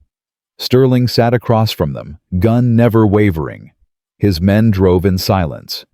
Sophie reached for Daniel's hand. He took it. Her fingers were cold, trembling. "It's going to be okay," he whispered. "No talking!" One of Sterling's men snapped. The house appeared through the windshield. Dark, silent, waiting. They were escorted inside at gunpoint, through the empty rooms, into the garage, to the hidden panel in the wall. "Open it," Sterling commanded. Daniel looked at Sophie. She nodded almost imperceptibly. She approached the safe, entered the code, 721984. The lock clicked. The door swung open. Inside was a hard drive. Documents, photographs, a lifetime of evidence carefully preserved. Sterling's eyes gleamed. Finally. He moved toward the safe, reaching for the contents. That's when the lights went out. Everything happened at once. Gunfire erupted outside. Voices shouting. Running footsteps. Daniel grabbed Sophie, pulling her down, covering her body with his own. More shots. Closer now. Sterling was screaming orders. Then silence. Flashlights pierced the darkness. Men in tactical gear flooded the garage. FBI. The letters were visible on their vests. Victor Sterling, you're under arrest. Sterling tried to run, made it 3 steps before he was tackled. Daniel looked up to find Helena standing in the doorway flanked by federal agents. How? He managed. I called them the moment you left my office. Helena's voice was steady, but her eyes were on Sophie. I've been building a case against Sterling for months. I just needed proof that he was willing to commit murder to protect his secret. You used us as bait.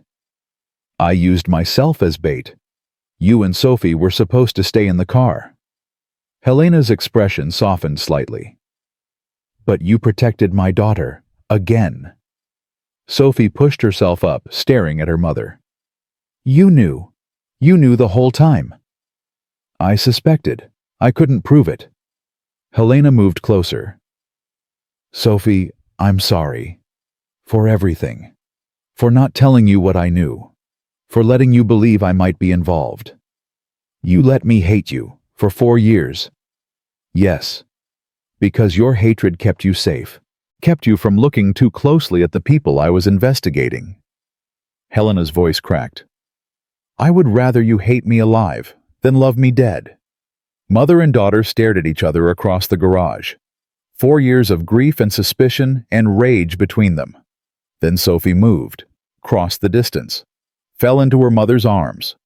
Daniel looked away, giving them their moment. His phone rang, Helena's secure line. Mr. Foster. It was James Wong. Your son is asking for you. He says he can't sleep until he knows you're okay. Daniel closed his eyes. Tell him I'm okay. Tell him I'm coming home. He also wants to know if you caught the bad guys. Despite everything, Daniel smiled. Yeah, he said. Tell him we caught the bad guys. The FBI field office buzzed with activity, even at 2 a.m. Daniel sat in a hard plastic chair, a cup of cold coffee untouched in his hands. Across the room, Sophie was giving her statement to 2 federal agents, her voice steady despite the exhaustion evident in every line of her body. Helena had been taken to a separate interview room, something about conflict of interest about her being both a witness and a potential victim. The federal agents had been polite but firm. Daniel's phone buzzed. A text from Mrs. Chen at Helena's safe house. Lucas fell asleep. Finally. He made me promise to tell you he's proud of you.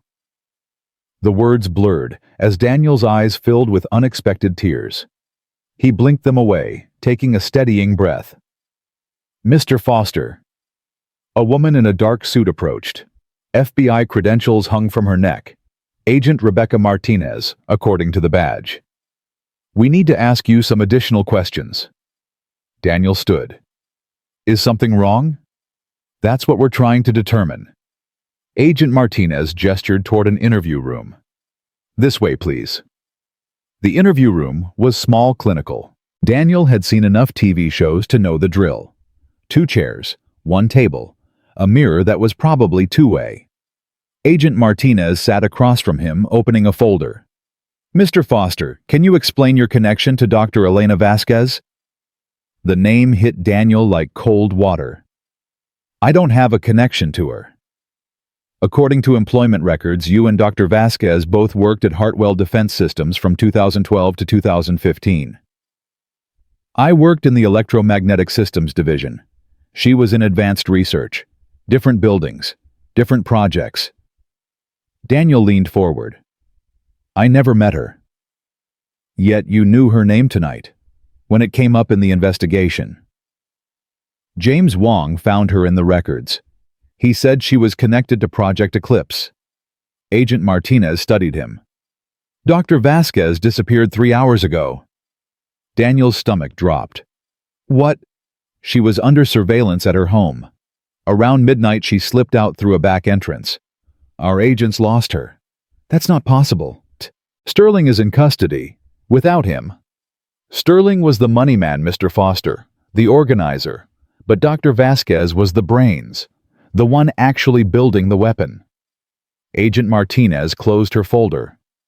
And now she's in the wind, with what we believe is a working prototype of Project Eclipse. The room seemed to tilt. Daniel gripped the edge of the table.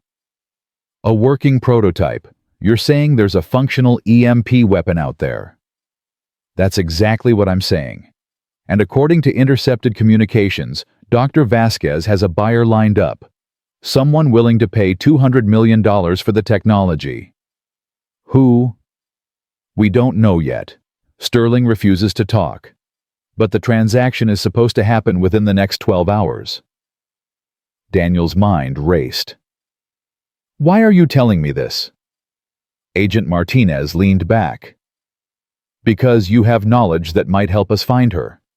Your engineering background. Your familiarity with directed energy systems. Your connection to Hartwell. I told you I never met her. But you know her work. You said yourself that you based your graduate thesis on Marcus Reynolds' research. Dr. Vasquez was his closest collaborator. Martinez slid a photograph across the table. Look at this. Daniel picked up the photo. Technical specifications, equations, diagrams. His engineering training recognized it immediately. This is an improvement on Reynolds' original design. The focusing mechanism is completely different. More precise. More... He trailed off. More what? More dangerous. Reynolds' original concept could disable electronics within a general area. This version...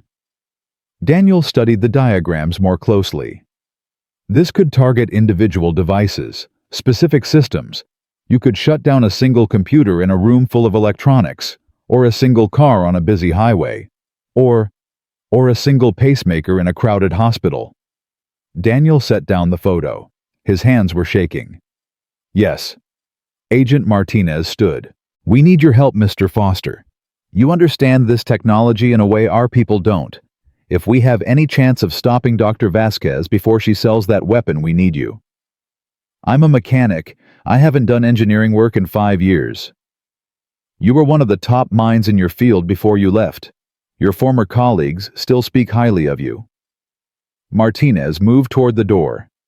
This isn't a request. It's a national security matter. But I'd rather have your willing cooperation than your reluctant compliance. Daniel thought about Lucas, about the promise he'd made to be a better father, about the danger he'd already put his son in. Then he thought about what a weapon like this could do in the wrong hands.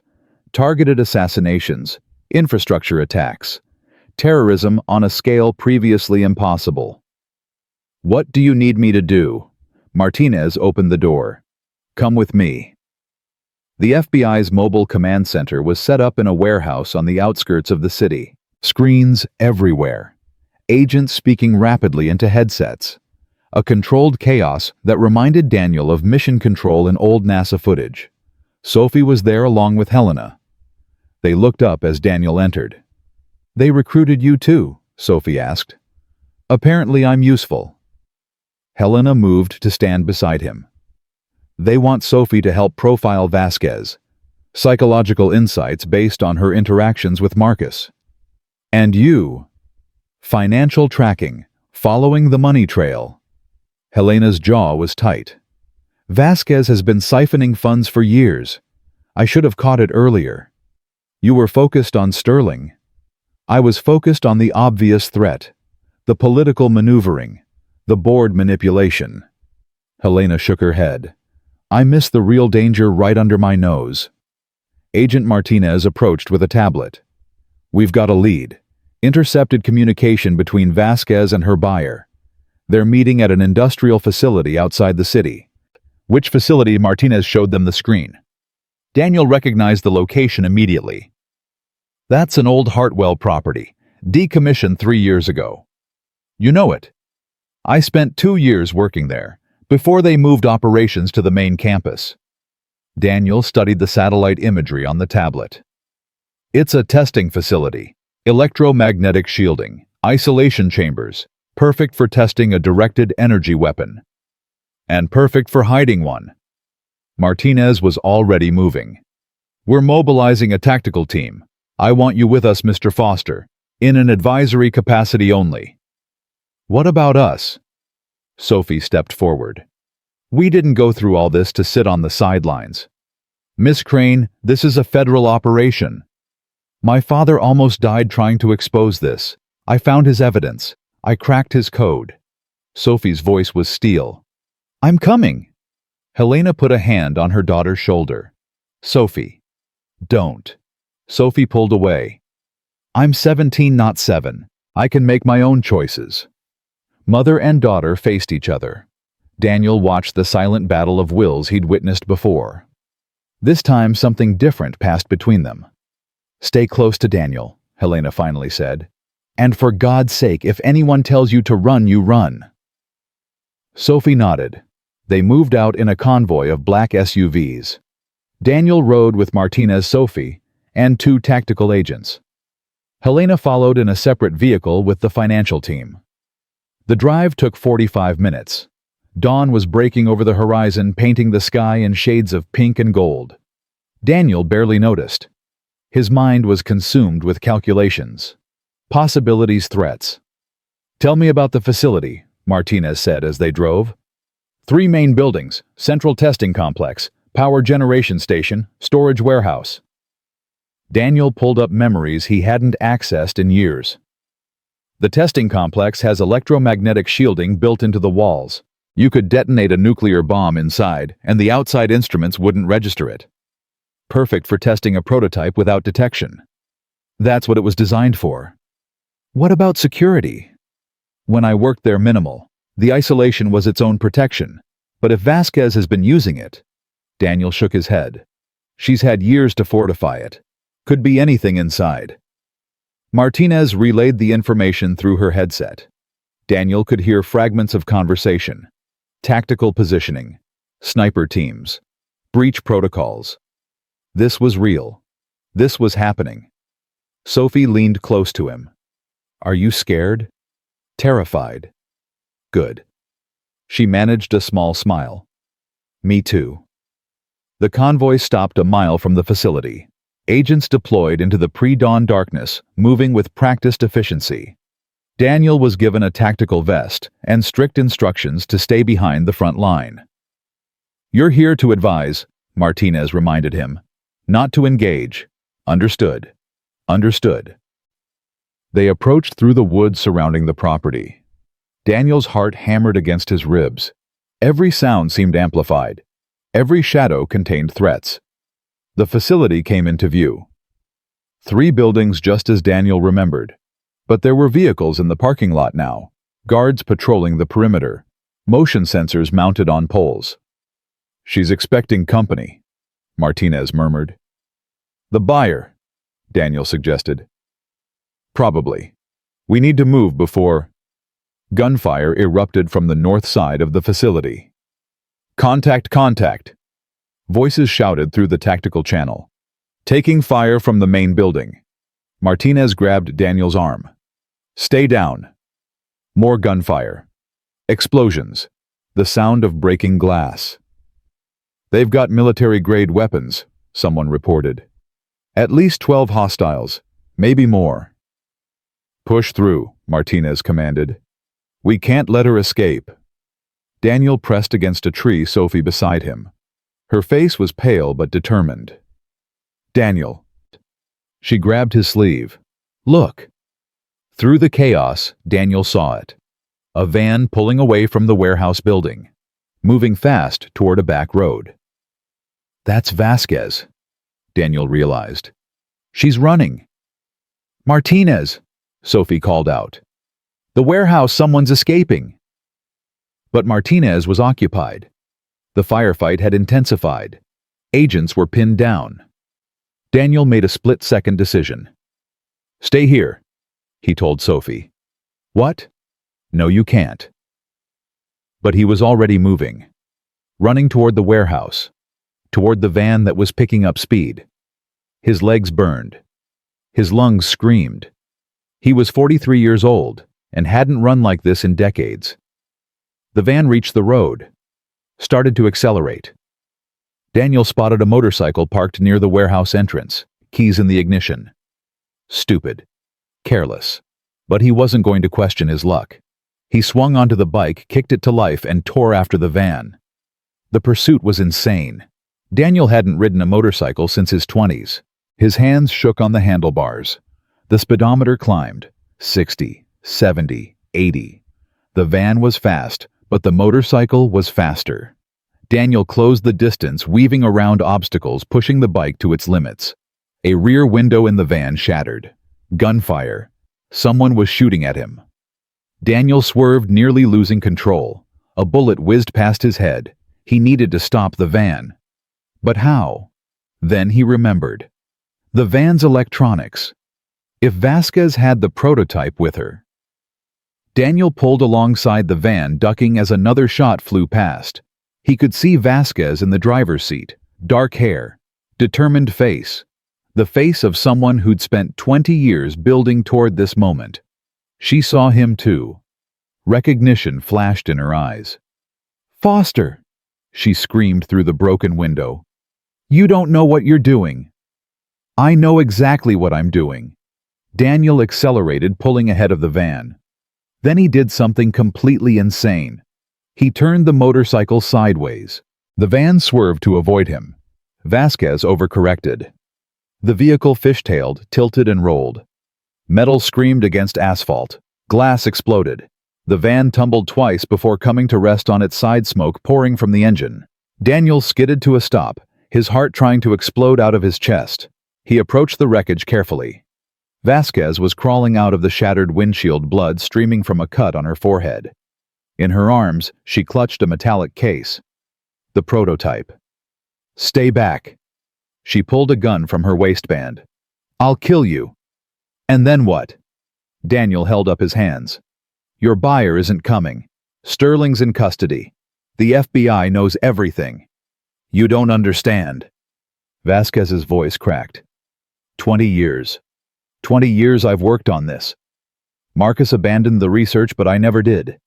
This technology could change everything. End wars before they start. Eliminate threats without collateral damage. Or assassinate world leaders.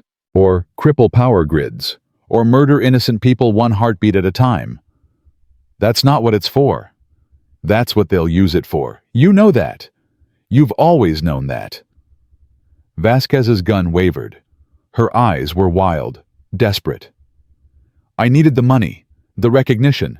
Marcus got all the credit, all the glory, while I did the actual work." Her voice turned bitter.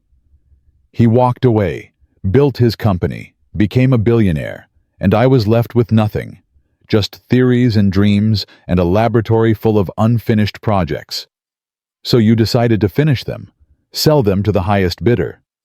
I deserved something, after everything I gave to this field. People are going to die because of what you built, Elena. Is that what you deserve?" Tears streamed down Vasquez's face, mixing with the blood from her wound. The gun shook in her hand. "You don't understand what it's like, being overlooked, being forgotten, watching others take credit for your work while you fade into obscurity." "Actually, I do understand." Daniel's voice softened. "I was a rising star at Hartwell. Patents, recognition. A career path that could have led anywhere. Then my wife got sick and I had to choose. My career or my family." He paused. "I chose my family. I don't regret it. Not for a second." "That's different." "Is it?" "We both had everything we worked for taken away. The difference is what we did with what came after." Vasquez stared at him. The gun lowered slightly. "I'm so tired," she whispered. "So tired of being angry, being bitter, being alone." "Then stop. Put down the gun. Let us help you."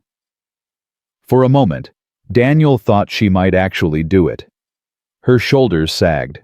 Her grip on the weapon loosened. Then the sound of approaching vehicles shattered the moment. Vasquez's face hardened. "They're not going to let me go. They'll lock me up forever. Everything I've worked for, everything I've built, gone. Elena. She raised the gun, not at Daniel, at herself. Daniel moved without thinking, lunged forward, grabbed her wrist just as the gun went off. The bullet went wide.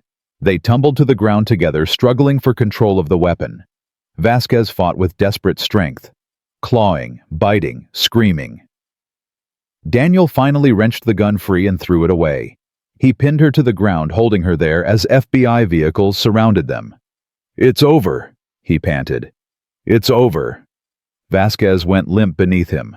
She was sobbing now, deep, racking sobs that shook her entire body. "I'm sorry," she gasped. "I'm so sorry. I didn't mean for anyone to get hurt. I just wanted to matter." "You do matter," Daniel said quietly. "But not like this. Never like this." Agents pulled him away, taking Vasquez into custody.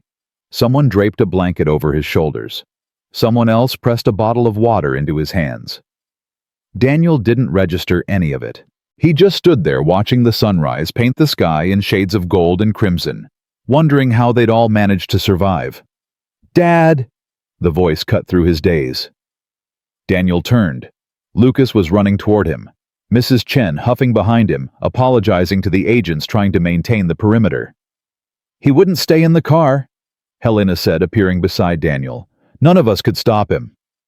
Daniel dropped to his knees just as Lucas slammed into him. Small arms wrapped around his neck. A tear-streaked face pressed against his shoulder. "You're okay," Lucas sobbed. "You're okay. They said you chased the bad lady and the van crashed and I thought—" "I'm okay, buddy." Daniel held his son tight. "I'm okay. You promised you'd come back. You promised." "And I did. I'm here." Lucas pulled back his face, a mess of tears and snot and overwhelming relief. "Don't ever do that again. Okay? Don't ever go away like that again." Daniel looked at his son, at this small human who was his entire world, who he'd almost left an orphan because he couldn't stop himself from trying to be a hero. "I promise," he said. "Never again." Sophie approached, her own eyes red. She'd been crying too, Daniel realized. "You saved her," Sophie said quietly.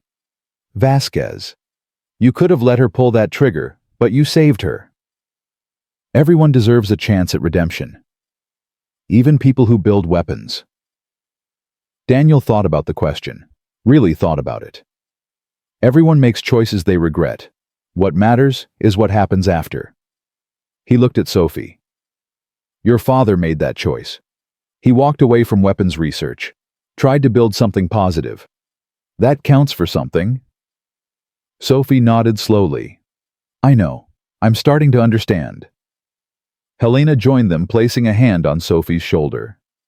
This time, Sophie didn't pull away. "Agent Martinez wants to debrief us," Helena said. "All of us. But she said it can wait until you've had some rest." "I don't think I could sleep if I tried." "Try anyway." Helena's voice was gentle. "You've earned it." The sun had fully risen now, flooding the world with light. The gunfire had stopped. The danger had passed. For the first time in days, Daniel allowed himself to breathe. Lucas tugged at his hand. "Dad, can we go home now?" Home. Their modest apartment above the garage. The leaky roof. The bills stacked on the kitchen table. The photo of Melissa watching over them. "Yeah, buddy." Daniel smiled. "Let's go home." But as they walked toward the waiting vehicles, Daniel couldn't shake the feeling that something wasn't finished. Something still lurking beneath the surface. His phone buzzed.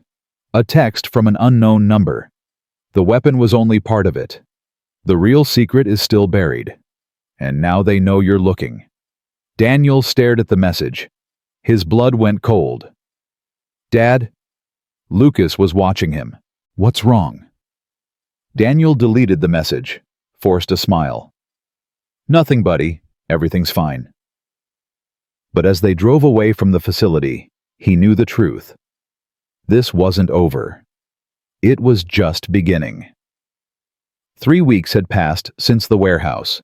3 weeks of FBI debriefings, media interviews, and sleepless nights. 3 weeks of Lucas asking questions Daniel couldn't fully answer and Sophie texting updates about her mother's company restructuring. Daniel stood in his garage, staring at the wall of tools he'd accumulated over 5 years. The same tools, the same space. But nothing felt the same anymore. His phone buzzed. Another unknown number. He almost didn't answer. The mysterious text from 3 weeks ago still haunted him. The weapon was only part of it. The real secret is still buried. But he picked up anyway. "Mr. Foster." A male voice. Unfamiliar. "We need to meet." Who is this? Someone who knew Marcus Reynolds. Someone who knows what he really discovered before they shot him. Daniel's grip tightened on the phone. "I'm done with this. Sterling is in prison. Vasquez is cooperating with authorities. It's over." "It's not over. It never was." The voice paused. "Project Eclipse was a distraction, Mr. Foster. A lucrative side project. But it wasn't what Marcus died for."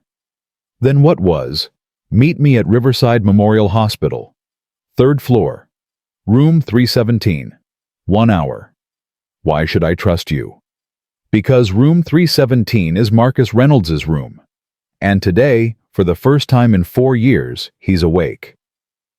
The line went dead.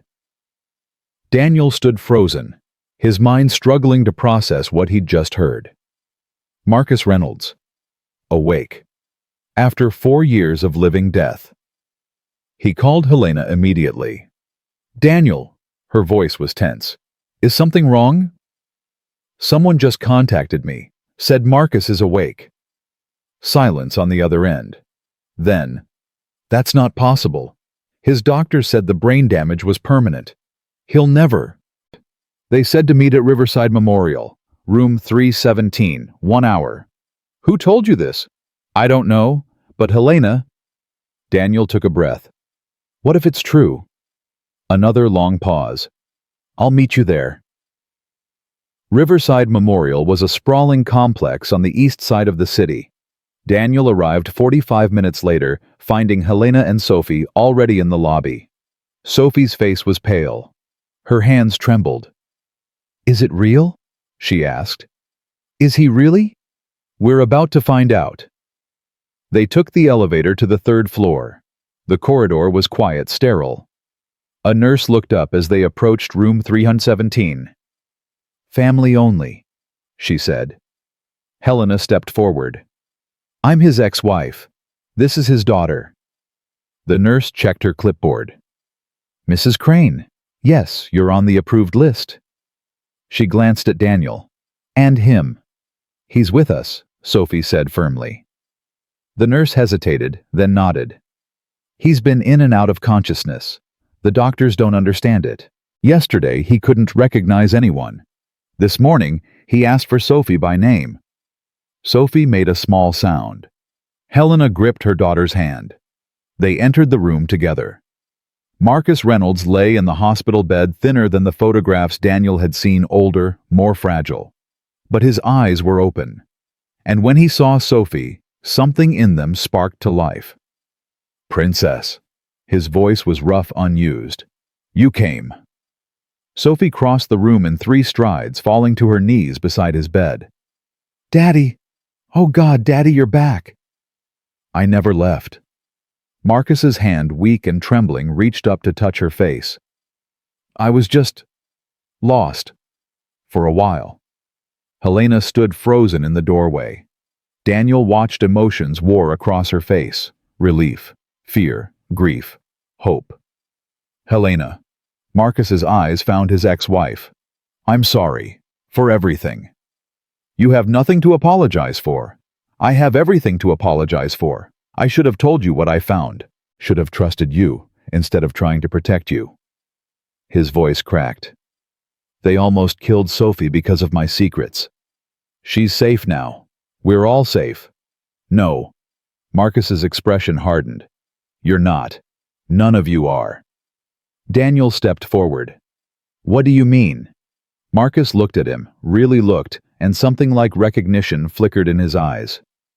You're the mechanic. The one who helped Sophie.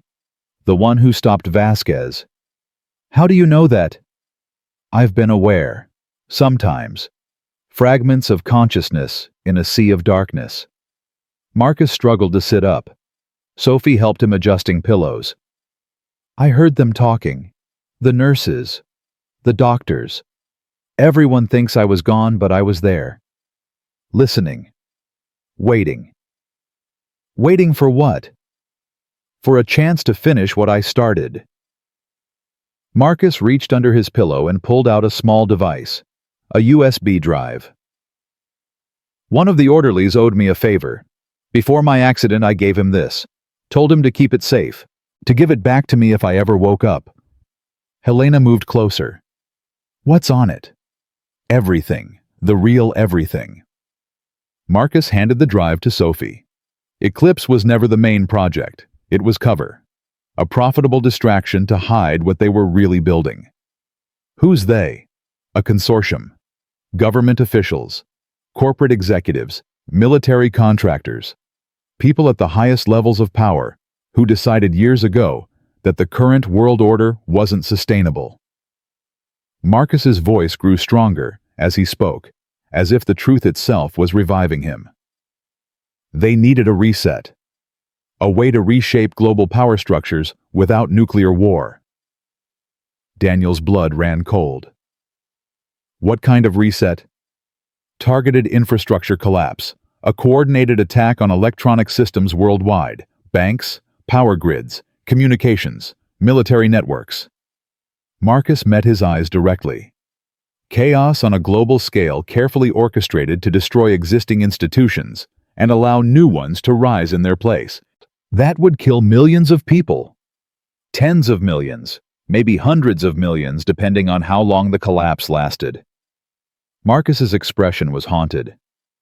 I discovered the plan 5 years ago, spent 2 years gathering evidence, and then they found out. Sophie gripped her father's hand. The shooting. It wasn't about protecting Eclipse. Eclipse was my exit strategy, evidence of illegal weapons development that I could use to expose the consortium, but they realized what I was doing before I could go public. Marcus's voice broke. They didn't just want to kill me. They wanted to destroy my credibility first, make me look like a corporate thief so no one would believe anything I said. Sterling. Helena's voice was ice. He was part of it. Sterling was a foot soldier, ambitious, greedy, willing to do dirty work for the promise of power. Marcus shook his head. But the real architects are still out there, still planning, still moving toward their goal. We have to stop them. Sophie's voice was fierce. We have the evidence now. We can... You can't trust anyone. Marcus cut her off. The consortium has people everywhere. FBI, CIA, Pentagon, Congress. Anyone you go to could be compromised. Then what do we do? Marcus looked at Daniel. You, the mechanic. You're the only one they haven't gotten to yet. The only one outside their network. I'm nobody. You're exactly what we need. Marcus struggled to sit up further. You understand the technology. You have no political connections, no corporate ties, no reason for them to suspect you. Suspect me of what? Of bringing them down. Marcus grabbed Daniel's wrist with surprising strength. The evidence on that drive will destroy them, but it has to reach the right people. People I've identified over the years. Journalists, investigators, international agencies outside their control. I'm a mechanic, Daniel repeated. I fix cars. I have a son to take care of. I can't. You already have. Marcus's eyes held his. You stopped a woman from selling a weapon that could have killed thousands. You risked your life for my daughter, for people you barely knew. His grip tightened. You're already involved, Mr. Foster. The only question is whether you'll see it through.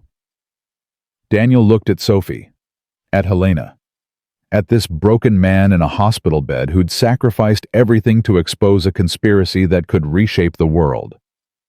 He thought about Lucas, about the promise he'd made to be a better father, about the life he'd tried to build from the ruins of his old one. Then he thought about what kind of world Lucas would inherit if people like him chose to look away. "I need to make a phone call," he said. Daniel stepped into the hallway and called the one person he trusted completely. "Mrs. Chen, I need you to do something for me." "Daniel? What's wrong? You sound strange." "I need you to take Lucas somewhere safe. My sister's place in Montana. Tonight." "Tonight? But his school." "This is important. Life or death important." Daniel's voice cracked. "Please, just do this for me. I'll explain everything later." A long pause. "All right. I'll pack his things, but Daniel, you be careful. That boy needs his father." "I know. That's why I'm doing this." He hung up and made another call. James Wong answered on the second ring. "Daniel, I thought you were done with all this cloak and dagger stuff." "So did I. But something's come up." Daniel glanced back toward Marcus's room. "I need your help. The kind of help that could get us both killed." "What else is new?" James's voice held dark humor. "What do you need?" "A secure way to distribute information globally. Multiple channels, different countries. Impossible to stop once it starts." James was quiet for a moment. "You're talking about a dead man's switch. Information release that triggers automatically unless stopped." "Can you build one?" "I can build anything." A pause. "How dangerous is what you're distributing?" "Dangerous enough that powerful people have killed to keep it secret." "Good, dangerous, or bad dangerous?" "The kind of dangerous that could save millions of lives, or paint targets on our backs." James sighed. "When do you need it?" "Yesterday." "Of course. Meet me at the usual place in 2 hours." "And Daniel, whatever this is, I hope you know what you're doing." "So do I." He returned to Marcus's room to find an argument in progress. "Absolutely not," Helena was saying. "We go to the authorities, the FBI, someone." "The FBI is compromised." Sophie's voice was fierce. "Dad just told you that." "Then the media. We hold a press conference, release everything publicly. And give them time to discredit us, to manufacture evidence that we're lying." Sophie shook her head. "They've had years to prepare for this. They'll destroy us before anyone believes the truth." "Then what do you suggest?"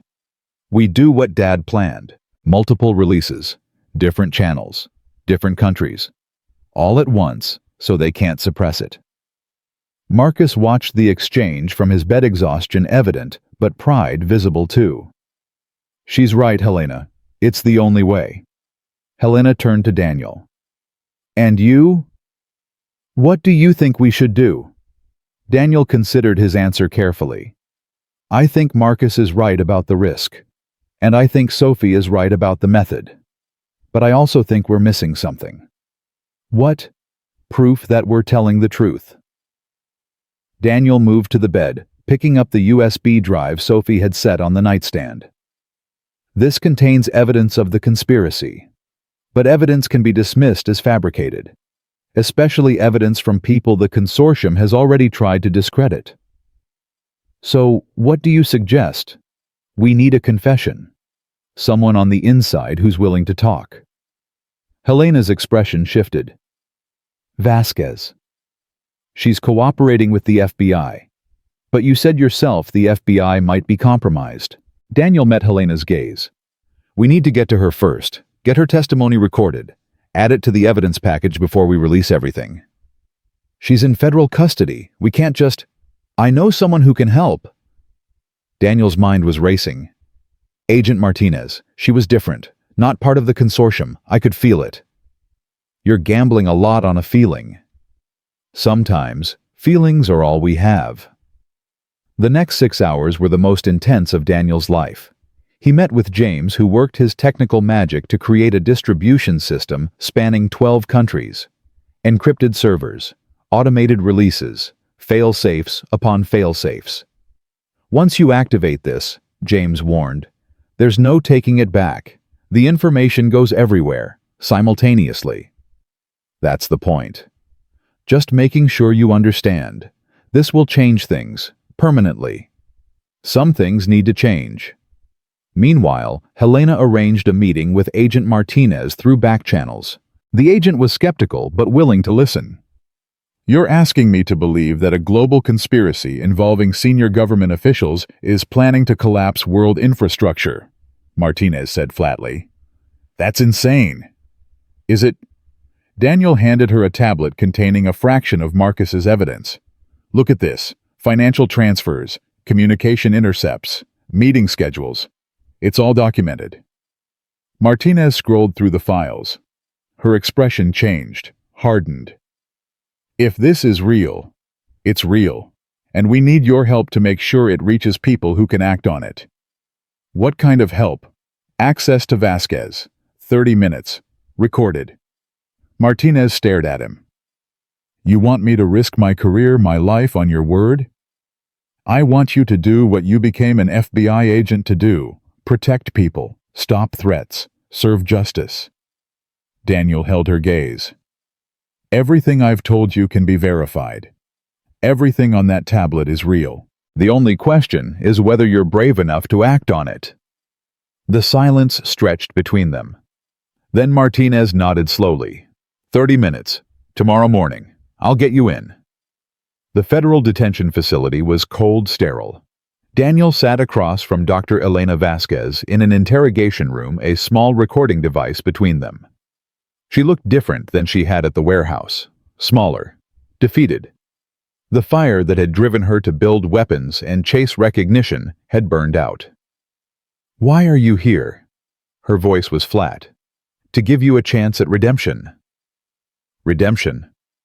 A bitter laugh. I'm facing 30 years in prison. Maybe life. There is no redemption. There might be, if you're willing to tell the truth. I've told the truth. To the FBI. To the prosecutors. Everything about Eclipse. Not about Eclipse. Daniel leaned forward. About what Eclipse was hiding. About the real project. About the consortium. Vasquez's face went pale. I don't know what you're talking about. Yes, you do. Marcus figured it out 5 years ago. That's why they shot him, and you've known all along. I was just building weapons, following orders. I didn't... Stop. Daniel's voice was sharp. I saved your life at that warehouse. You owe me the truth. Vasquez's hands trembled on the table. You don't understand. These people, they're everywhere. If I talk, they'll kill me. They'll kill everyone I've ever known. They're already planning to kill millions. A controlled collapse, global chaos. Daniel slid a photograph across the table. This is my son, Lucas, 10 years old. If the consortium succeeds, he grows up in a world of war and famine and death. Is that what you want? Vasquez stared at the photograph. Her shoulders began to shake.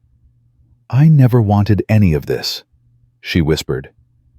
I just wanted my work to matter, to be recognized. Then make it matter now. Help us stop them. How? Tell me everything, every name, every meeting, every detail. Daniel activated the recording device.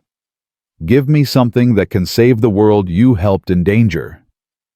Vasquez was silent for a long moment. Then she began to talk. The release happened at midnight. 12 countries, 47 news organizations, international law enforcement agencies, human rights groups, all receiving the same package simultaneously. Marcus's evidence, Vasquez's confession, financial records, communication intercepts. Everything. Daniel watched the first headlines break from Helena's safe house. Sophie sat beside him, refreshing news feeds on her phone. Lucas was safe in Montana, texting constant updates and questions. It's happening, Sophie breathed. It's actually happening. Arrests in Washington. Helena read from her tablet. Investigations launched in London. Brussels, Tokyo. Will it be enough? Daniel asked. It's a start. Helena looked at him. Whatever happens next, you've given the world a fighting chance. Daniel thought about everything he'd been through. The flat tire in the rain, the mysterious summons, the threats, the violence, the impossible choices. 6 days ago, he'd been a struggling mechanic worried about making rent. Now he'd helped expose a conspiracy that had threatened global civilization. His phone buzzed. A text from Lucas. Dad, you're on TV. They're calling you a hero. Are you a hero? Daniel smiled, his eyes stinging. I'm just a guy who stopped to help a crying girl with a flat tire. Sometimes that's all it takes. That's what makes you a hero, Dad. That's what Mom would say. Daniel closed his eyes. Melissa's voice echoed in his memory, clear as the day she'd spoken the words. The measure of a man isn't what he has. It's what he does when others need him. Thank you, Sophie said quietly. She was watching him with something like wonder. For everything. For stopping that night. For not walking away when it would have been easier. I couldn't walk away. Wouldn't be able to live with myself. Most people would have. Most people do. Sophie's voice dropped. You're different. I'm just a father trying to set a good example for his son. Daniel stood, moving to the window. Dawn was breaking. A new day. A new world. Everything I did because I wanted Lucas to grow up believing that one person can make a difference. That kindness matters. That standing up for what's right isn't just something people do in movies. Helena joined him at the window. And now he knows it's true. Because of you. Because of all of us. Daniel looked at her, at Sophie, at the screens still flashing with breaking news. Your ex-husband sacrificed everything to gather that evidence. You spent 4 years investigating in secret. Sophie never stopped searching for the truth. I was just the final piece. The piece that held everything together. Helena's voice was soft. The piece none of us expected. 3 months later, Daniel stood in his garage watching Lucas help Sophie change the oil on her Mercedes. The world had changed. The consortium was shattered, its members facing trials in multiple countries. New safeguards had been implemented. Reforms enacted. The threat of coordinated collapse had been neutralized for now. Marcus Reynolds was recovering slowly, his mind healing in ways the doctors couldn't explain. He couldn't remember everything. Might never remember everything, but he remembered Sophie. He remembered why he'd fought. That was enough. Helena had stepped down as CEO of Crane Dynamics. Time to focus on what matters, she'd said. These days, she spent most of her time with her daughter, rebuilding the relationship that had fractured under the weight of secrets and suspicion. And Daniel was still a mechanic. Still struggling with bills, though the struggle was easier now. The reward for exposing the conspiracy had been substantial, but he'd donated most of it. Blood money, he'd called it, built on suffering. He kept enough to fix the apartment's leaky roof, to buy Lucas new clothes for school, to take a vacation, their first in years, to the lake where Melissa used to love watching the sunset. Dad, Lucas's voice pulled him from his thoughts. Sophie says I'm a natural. She says I could be a mechanic someday. You could be anything you want, buddy. I want to be like you. Lucas's face was serious, earnest. Someone who helps people. Someone who does the right thing even when it's hard. Daniel knelt down, meeting his son's eyes. You already are, Lucas. You already are. Sophie wiped her hands on a rag, smiling at the exchange. He's right, you know. You changed things. Changed us. Changed the whole world. The world changes itself. I just gave it a push. A pretty big push. Sophie's expression turned thoughtful. My dad wants to meet you. Properly, when he's stronger. I'd like that. He says you remind him of someone he used to know. Someone who believed that individual actions could matter. Sophie's smile widened. Turns out, he was right. That evening, after Sophie had gone and Lucas was doing homework, Daniel sat on the apartment steps, watching the sun set. His phone buzzed with a text from Helena. "Thank you. For everything. You gave me my family back." He typed a response, then deleted it. Some things didn't need words. Instead, he looked up at the sky painted in shades of gold and crimson and thought about Melissa. About the words she'd spoken so many times, the words that had guided him through the darkness. The measure of a man isn't what he has, it's what he does when others need him. He'd measured up. Not because he was special, not because he was brave or smart or strong, but because he'd chosen to act when acting was hard. Because he'd stopped to help a crying girl with a flat tire. Because he'd said yes when every rational part of him screamed to say no. Lucas appeared in the doorway. "Dad, dinner's ready. I made mac and cheese." "Did you burn it?" "Only a little." Daniel laughed, standing up, brushing off his jeans. "Perfect. Just the way I like it." They walked inside together, father and son, into the modest apartment that had seen so much grief and struggle and finally hope. Outside, the world kept turning. New challenges waited. New threats would emerge. The fight for justice never truly ended. But tonight, there was mac and cheese. There was laughter. There was a boy who believed his father was a hero, and a father determined to prove him right. And that was enough. That was more than enough. That was everything. The end.